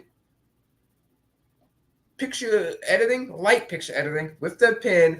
And you know, maybe typing something just a little bit, not a whole book, and content consumption. And then on the Mac, you know, hard work, CAD, etc. But no calling, no data. Okay, so like if you think about it, the iPhone, no stylus, no monitor projection. At least that's not good monitor projection. For the iPad, does have cellular, but no calling and no. It's not as portable, and the camera's not that good. And for the Mac, it's more powerful, but no cellular, so no calling. Each of the Apple products has a weakness. Main Apple product has a weakness that requires you to get the other one. Rough start, but and for the Mac, also no touchscreen. iPad has a touchscreen. Then it got worse, and then I started to notice a pattern. Because the next thing that I tried was screenshots. You know, it's only on this iPad that I've realized how much I rely on screenshots. Because look at this. If you're on a Mac and you want to send someone what you're looking at, you tap a few buttons, you select the area you want to share, and then just... Hey, I can do that on my phone with the S Pen. Drag and drop that file over to whoever you're sending it to. On the iPad, you press those same buttons, and for some bizarre reason, you just can't. Instead, the iPad takes a screenshot. That's crazy. Even without the S Pen, I have what's it called on here? Like, I'm using my finger. Smart Select. You can select a rectangle, oval, get an animation, and pin or insert stuff. This iPad's worse than my phone. Of not just the screen you're on, but also any screen you're connected to. And it takes the whole thing. So every single time you have to delete one of the screenshots and then manually use the touch screen to resize. I actually noticed this feature here. I had my phone in split screen yesterday. I sent a screenshot so I could show someone, and it split the screen into 2. That's amazing. And like from the screen, I was able to split the screen into 2 and send it to someone, but I wanted it in one piece, so I just sent it as one piece. It's amazing. each corner of the second one till you have what you want. And then the dragging and dropping too, like 50% of the time, that doesn't work either, as each app is siloed with its own set of rules for how you add files to them. Actually, app is siloed. Though I do like this. For some reason, Zoom is not working. I do like this. It gives like a nice 3D feel, makes you feel better about yourself, and that you're not just wasting time on social media. With its own set of rules for how you add files to them. Actually, you know what? Let me just rapid fire through the plethora of unnecessary issues that I've had with this iPad, and then I'll explain why I think it's happening. For example, you can't rearrange your Safari favorites by just dragging. You instead have to go into a convoluted... What? That's unacceptable. Separate side menu. Your favorites bar disappears when you scroll down web pages, meaning that every single time you want to go to one of your favorites... That'd be fine for me, but I do dislike those web pages that like kind of force you into their own app-like web page, and it's kind of hard to get back to Chrome or Samsung Internet. Favorites, you first have to either scroll back up or move your cursor to the top of the screen before you can click them. You don't actually get a mouse pointer. You get a mouse blob that sort of that's annoying. Snaps onto things, so it's quite a bit less precise than using a map. And it makes navigating to that subscribe button that bit more difficult. So if you're not using an iPad right now, then a sub to the channel would be smooth. Some websites don't work. The iPad seems to get very confused between virtual keyboards and physical keyboards, and sometimes just decides to... Really? All right, this website is called WorldPay. So we have iPad competitor here. I'm going to go into Google. Okay.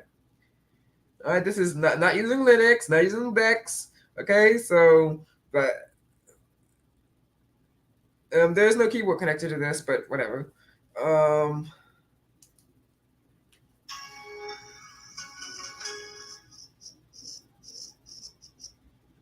Okay, got it in. All right, WorldPay. I think I found their scam site, so I'll go after them after this podcast episode.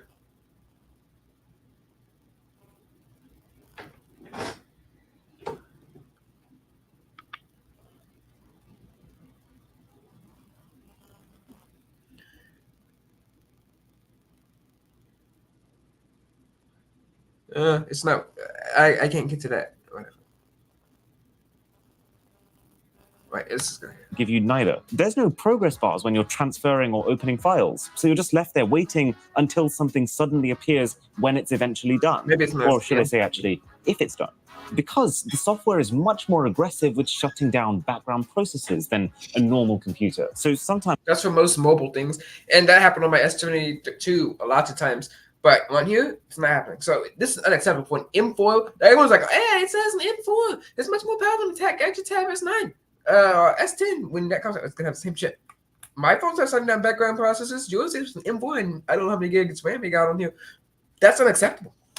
Amazon purchases, for example, they don't go through unless I keep the window open while they're processing. And there are uploads that I left going on in the background that I later realized silently cancelled themselves. Apps sometimes behave in really unintuitive ways. Like, for example, when you're writing documents in your web browser, the iPad teaches you that a double tap highlights your word and then a triple tap highlights your paragraph. But then using the Docs app, it does something completely different and actually expects you to fiddle with a trackpad. Oh, the iPhone highlighting and text selection, that is the most annoying. Like, everyone says, I do not get how kids live with that. Trying to copy and paste.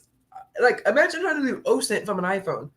That would be awful. Or running some investigations. Maybe that's for the kids to sit around and watch TikTok because they probably tried to run an investigation one time or something, or probably tried to run a political campaign one time, and the text selection and writing stuff was like, oh, this is awful. Let's go watch some TikTok. Trying to grab and drag this across. Many apps are really surprisingly poorly formatted for iPad. And don't even get me started on the Instagram app or the fact that there's no official calculator, so you have to resort to downloading someone else. That's terrible. That looks terrible. And that's terrible. And I understand. Like, Instagram is fine. Like, wait a second. I've seen someone use Instagram before. It's like kind of whatever. That's fine. Just use the website. And I know you don't have all the features. If you want all the features, use the app. It's okay. It'll be fine. Like, you shouldn't be on there that many times anyway. Just use the website if you want to scroll, and then use Instagram app for productivity. Else's and having a permanent ads stapled across it. Multitasking isn't very good with your apps. Like if I want to type out a new email while looking at another one that I previously sent a while ago, you actually can't do that using the Gmail app. So you end up then having to use multiple different tabs. You can just use the browser version, right? Yeah, that's like on iPad. I gotta send you tabs of Gmail in your browser, the same way that you would on your Mac. But then that kind of defeats the main benefit of having these apps that are specifically designed and optimized. That's fine. I like the browser, at least on desktop versus mobile browsers. Around this mobile operating system. Oh yeah, and the desktop is way less flexible than a Mac. The iPad does not give you the tools required to be able to use its massive space very well at all. The thing in common with all of these issues, they are extremely fixable. With this iPad, Apple created a brand new superpowered chip. They made it so unbelievably thin, they upgraded the Apple Pencil to a whole other level. It's all really cool stuff. But the thing that's upsetting me is that if instead they'd just done none of that and literally spent like 1 week instead fixing these software. Wait, would it really take a week? Like most of the issues that he's talked about, fixing the desktop, just allow apps and files to be pinned to your home screen. What else did you say? Oh yeah, multiple app tabs. Have app cloning involved. So just get on Google and say, hey, fix this, and Google will get on and fix that before they fix the Pixel tablet version, of course. UI, just Apple has the pull to be able to force anyone to do anything. Okay, like if today Apple said, hey, all of you need to have an embedded Apple message in all of your apps that say Apple is the best company ever, right? Or they'll be pulled from the App Store. You have 30 days. There'll be protests, but that message will be embedded into the apps. They can push developers to do what they want. Where quirks, this will be a better product that the pros they're so fervently marketing to can actually use as their main computers. What I'm imagining is happening here. The problem is they don't want that to happen. Every Apple device has a built-in limitation by Apple, not by its product category, to prevent people from using it as an all-in-one. A Mac, you can't just go out and buy a Mac and use it as a phone. You could use your computer, Windows computer, as a phone if you want it. If it has that, you can make phone calls, right? iPad has these weird software limitations, right? You can't install all the software you want, right? On an Android tablet, you could maybe Vectress, maybe Limbo PC emulator, right? And on a phone, and also on the iPad, it doesn't have as good as a camera, and Macs don't have a camera. On the Windows side, there are some computers that have cameras. They're not as good though. And then for iPhone, you can't use it as a computer. No neck stocks, no AR glasses, no styluses, no accessories, nothing. It's just a phone. And it's all built in. I mean, these have some of the most powerful chips in the world, some of the best screens in the world, made by Samsung, and some of the best designers and developers in the world. If Apple wanted to, their iPad, you can plug it in, boom, computer. I mean, if Microsoft was able to do it back in 2015, an iPhone now to be able to do it. If Samsung's able to do it now, an iPhone now to be able to do it. I'm not saying Apple should do this. I don't want Apple to do this because it'll take away benefits from Android. So, I mean, at least we can highlight text properly. At least we can take screenshots properly. But that's the problem with Apple. They have these built-in limitations so that you have to buy all 3 devices. Yeah, is because Apple... Maybe even why people dislike the notification systems on iPhone so much is to get you to buy an Apple Watch. Also sells the Mac. The single product that is most at risk of eating into that is not Windows laptops at this stage, it is Apple's own iPad. So they're stuck in this weird place of every year making the iPad more pro, but not actually addressing the core things that would allow pros to rely on it, requiring them to still get a MacBook, even though the hardware of this can almost definitely do absolutely everything. So it's basically Apple's drawing tablet. You know who Apple's competing with? With their Airs and Minis and regular, they're competing with cheap phones and cheap Android tablets for kids. Which, if Matt Walsh has his way, they'll all be out of business because, we can't give them to kids because, they'll all be addicted to screen addicts, blah, blah, blah. Let's make everything legal. All right, and then with their Airs and Pros, they're competing with drawing tablets, content consumption, and minor content creation. So cheap laptops, maybe a little bit with themselves, and Wacom drawing tablets. They want it to. I'm getting to that. There's a few more baked-in iPad issues that would be harder for Apple to fix, like how this screen gets way more fingerprinty than a Mac screen, since it's designed around you touching it. How the speaker... I mean, you can just buy their $19 cloth. You could shoot outwards instead of forwards like they do on a Mac, so the audio isn't as crisp. And that with I guess you can fix that by making the bezel a little bit bigger and adding front-facing speakers like HTC phone. the Magic Keyboard, Which, for some reason, they use on their website as trading in your Android phone for iOS. Like, come on.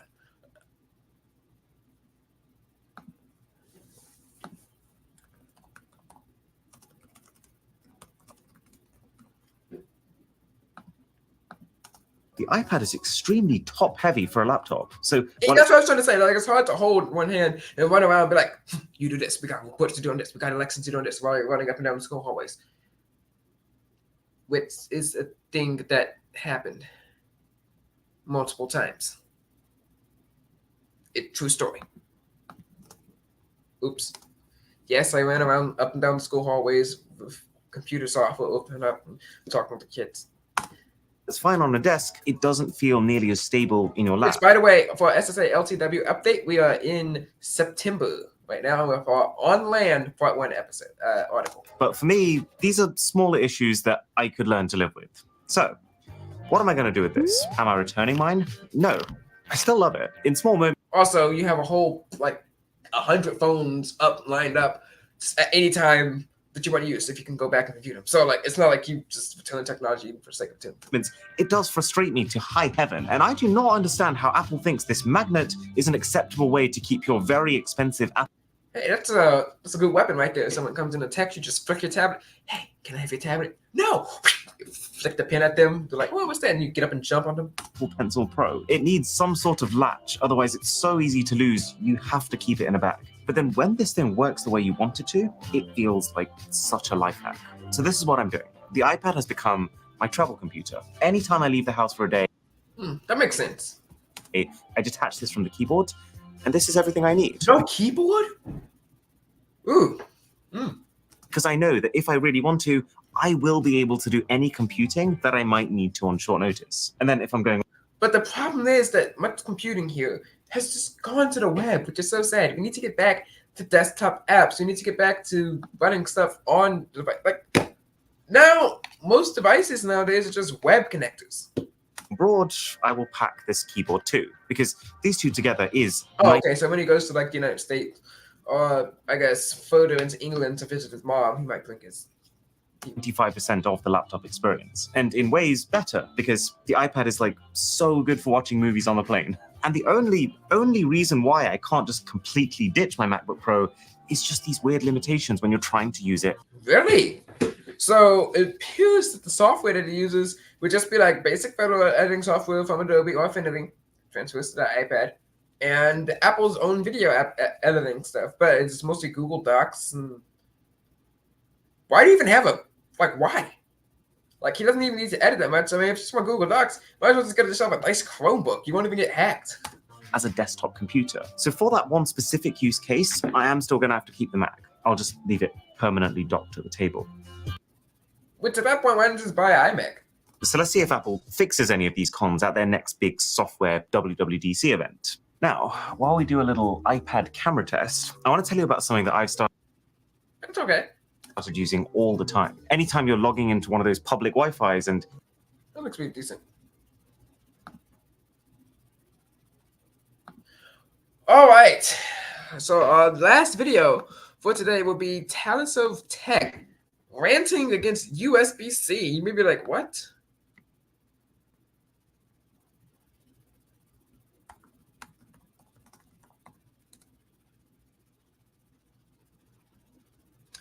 Here's the video. There are no MacBook killers. It's talking about the Apple's own MacBook, Microsoft's quote-unquote MacBook killers. Here we go. But you guys can watch this video on your own time. That's what I'm going to talk about. You spend a lot of time with your monitor. Working, gaming, learning. Come on, Verizon. What? You guys think we're dumb or something? Look at this. This is obviously the iPhone 14 Pro. They don't even have that color for the 15. They just changed it because they think we're dumb and it'll change things. It says featuring the new dynamic island, which we know. This is how we know it's the 14. The dynamic island is not new. You cannot touch the power of it. Symmetricality just threw me off a little bit. I wanted to just push the display all the way to the top. Also, I know most of those little dots are useless. In fact, some of them are not even holes, but I like having the little speaker grills on the side of the keyboard, and that wasn't present on the Surface laptop. Always just talk about the design. Either. Plus, I am immediately annoyed by any company that tries to keep the USB-A port around. It's a What? I mean, that is just wrong. If they could put USB-A ports on phones, I would be happy with that. Like, could they? I'm pretty sure they could. USB-A is amazing. First of all, it's on flash drive. It's on peripherals, okay? USB-C has only been, like, widely used for, like, about 9 years. Okay, so this technology is on hard drives, peripherals, everywhere around the world. You can't just throw that out just because you've had this for about 9, 10 years. I mean, we got pretty good mice here. Okay, it's not like they're putting VGA ports on the side, which if they could, I like having ports on my computer. If we had if there was a way that we could get floppy drives, CD drives, VGA, and USB-A into a slim laptop, I'd be all for it. horrible port. It's symmetrical, but it's not reversible. Okay, so the design's not as good. It's still fine. It works well, and USB-A accessories are a lot cheaper than USB-C accessories. You want proof? Let's go to Amazon.com and let's go look up some flash drives. Okay, I'm going to look up a terabyte flash drive of a reputable company. So let's say SanDisk or whatever, or Samsung, and a terabyte USB-C flash drive. So here we go. 1 TB USB-A. A terabyte USB-A flash drive from SanDisk is $125. USB 3.2, 420 megabytes a second. All right, so remember that number, $125.42. And then for USB-C, 1 terabyte, SanDisk is $85. Interesting. Oh, it's a dual drive. Okay. External SSD, USB-A. Oh, wait, no, that's not. So there's only one SanDisk one on Amazon. It is cheaper, but it looks old. And then the rest of these, we don't know about these companies, and sometimes they can fake it. Like, who's ever heard of a data? Or like, this doesn't even have a company name. So USB-C accessories, accessories are at least more plentiful, if we can say that. Let's go back. Let's look for a non-SanDisk one again. No. There you go. Interesting. It seems like USB-C accessories are cheaper, but they're less plentiful, like less legitimate. But here we go. Terabyte flash drive is kind of up there. Here we go. 512. Let's do 512 gig. Let's do 128. That's probably what most people are going to go with most of the time. SanDisk 128 Ultra USB 3.0, $12.99. Now, USB-A, right? I guess 1 terabyte USB-C flash drives and USB-A flash drives are just kind of hard to make or deal with because that's a lot of storage. And we have a Samsung Type-C, $19. SanDisk USB-C and USB-A. Oh, wait, no. I can't see. 128. $10. SanDisk 128 USB-C, $15. 15. Not counting. Not counting. Here I have SanDisk as a group. So about $15. So it's more expensive with USB-C accessories and more computers, especially some like 2019 computers. And it's not a mess. Have USB-A ports. It'd be nice to have something like it's easier to step down than it is to step up. Right now. Like to step down from A to C with an adapter than it is to step up from C to A. At least in my opinion. Like there are more things out there. And faulting a company for having a port is silly. Like you don't see people going around faulting Motorola or Sony for having a headphone jack. You don't see them like going on and faulting Samsung for having the S Pen. Like they were able to get USB-A and 2 C's on here. Now, maybe if they didn't have C on here and just had A, that'd be a bad thing. Well, in here, you can plug in a mouse and maybe 2 flash drives, or a flash drive and some other ports here to your display. Having a port should not be a disadvantage. If they were able to get a floppy drive into that frame, it's the same size and same weight, I'd be fine. Wasted so much time with USB-A, so I've been all in favor of getting rid of it on as many devices as possible, as soon as possible, and yet they're still keeping it around here. I get the argument, but some people still have USB-A. Yeah, they only have USB-A because you're letting them. Just stop it. Move everything. Yes, but if they stopped it, they took it away. Hey, they don't have points against Apple. Like someone who's looking at the MacBook versus this, they're like, hey, what are the advantages? Well, you get Windows. Well, you'll get the Copilot Rewind feature, unless, of course, you work for NCV. Then I guess you go with the Mac. No, sorry, Linux. You go for Linux. Oh, well, hey, this has a USB-A port. You can plug in mom's old photos. You can plug in your old hard drive that you still have. Okay? It's not like this is the switch between micro USB to USB-C. USB-C is objectively better. It's, flippable. But there are more accessories for it. How many micro USB flash drives do you see running around out there? It is for phones. Phones get switched lots of times. For computers, it's harder. Thing to Type-C. Like, who upgrades their mouse every year? It's the same mouse. Your mouse from 10 years ago, it doesn't have USB-C. EU, where are you? Back me up. No, please, EU. We cannot create laws against things that we don't like for no good reason. Okay? Up on this. Can we just outright ban the USB-A ports? I don't care. That would be awful. Like, forget the EU. I do not care about the EU. The EU should not get. I'm pretty sure if the EU goes and starts banning AI, heck, Europe's going to get left behind even more than they are now. Like, whatever. Like, let's not go around and just start banning stuff just because we don't like it. Let's not ban AI. Let's not ban social media. Let's not ban USB-A, and let's not ban Lightning ports. If iPhones want to be inferior, that's their prerogative. Care if it costs like 2 cents less than USB-C ports in China to use. 2 cents is a lot of money. 2 cents, which I actually have a calculator app on here, unlike the iPad. It's just 2 cents, so that's point. Wait, no, this is the graphing calculator. We got standard.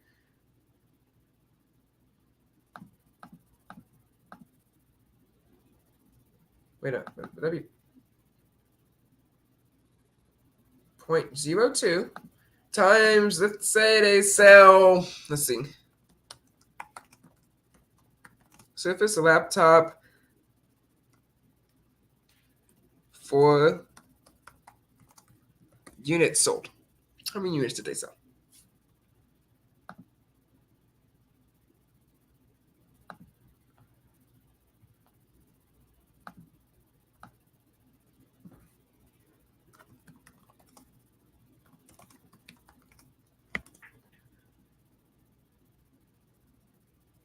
There's no information on how many they sold. Okay, let's say Surface Tablet Pro units sold.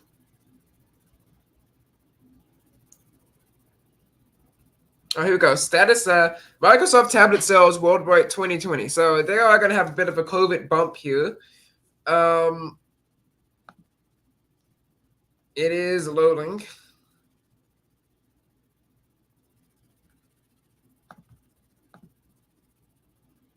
They sold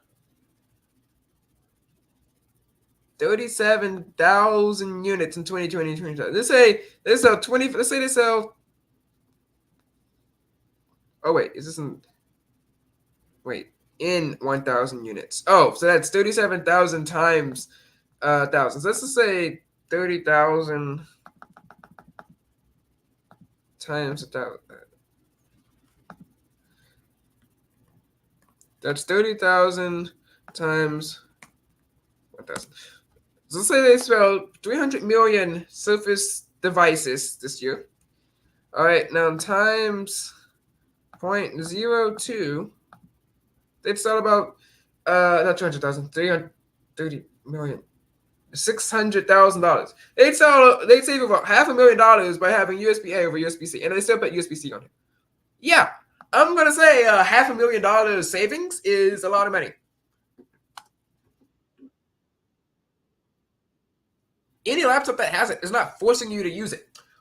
Michael Knowles. Just because the Apple's selling a iPad doesn't mean that you can't read a book.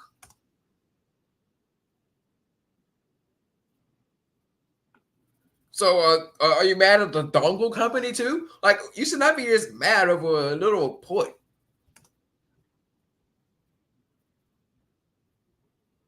If Apple didn't put USB-A on Mac Studios, there'd be so much out. It's a studio computer. Like, it sits there. I want that thing to have USB-A, VGA, floppy disks. It's even able to read tape. Like, perhaps put a cassette reader on that thing. A little bit better. It's a lot better. People use desktops for a long time, and companies still have tape backups. Like, just be able to read those things.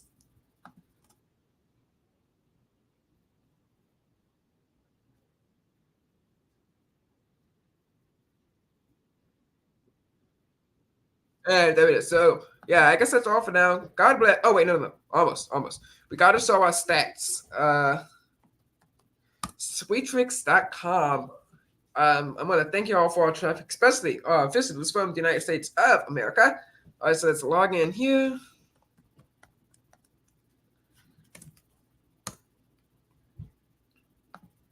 Our page views are down, but that's okay. So for the past 7 days, we've had about 40 visitors per day, which is decent. All right, and US, Canada, UK, India, Germany, Australia, Netherlands, Thailand, Turkey, Indonesia, France, Russia, Spain, Sweden, Japan, Czech Republic, Israel, Singapore, Vietnam, South Africa, Ireland, Philippines, Lithuania, Switzerland, Romania, Saudi Arabia, Serbia, Brazil, Nigeria, Denmark, Cyprus, Jordan, Pakistan, Malaysia, Trinidad and Tobago, Albania, Bangladesh, Bolivia, Italy, Taiwan, Slovakia, Hong Kong, Portugal, and Egypt. All thank you for visiting here. And we have top visitors from Chrome, Safari, Edge, Firefox, Safari again from desktops, and Samsung Internet, Yandex, Opera, GSA, Chrome, WebView, and our future photos from Reddit and Medium. So we're going to keep posting the iOS pulling in and Android coming in at number 3. So thank you, iOS users, for reading our Android fan site. Maybe we'll put some more iOS articles out there for you guys. But thank you all for reading our website. And also, Samsung, don't do this to me. Let's go into the gallery here.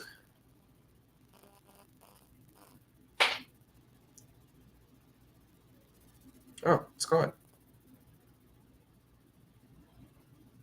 Oh, okay. Oh, that's good. God bless. Tech talk to you later. And remember, Android better than iOS. And pray for the nation.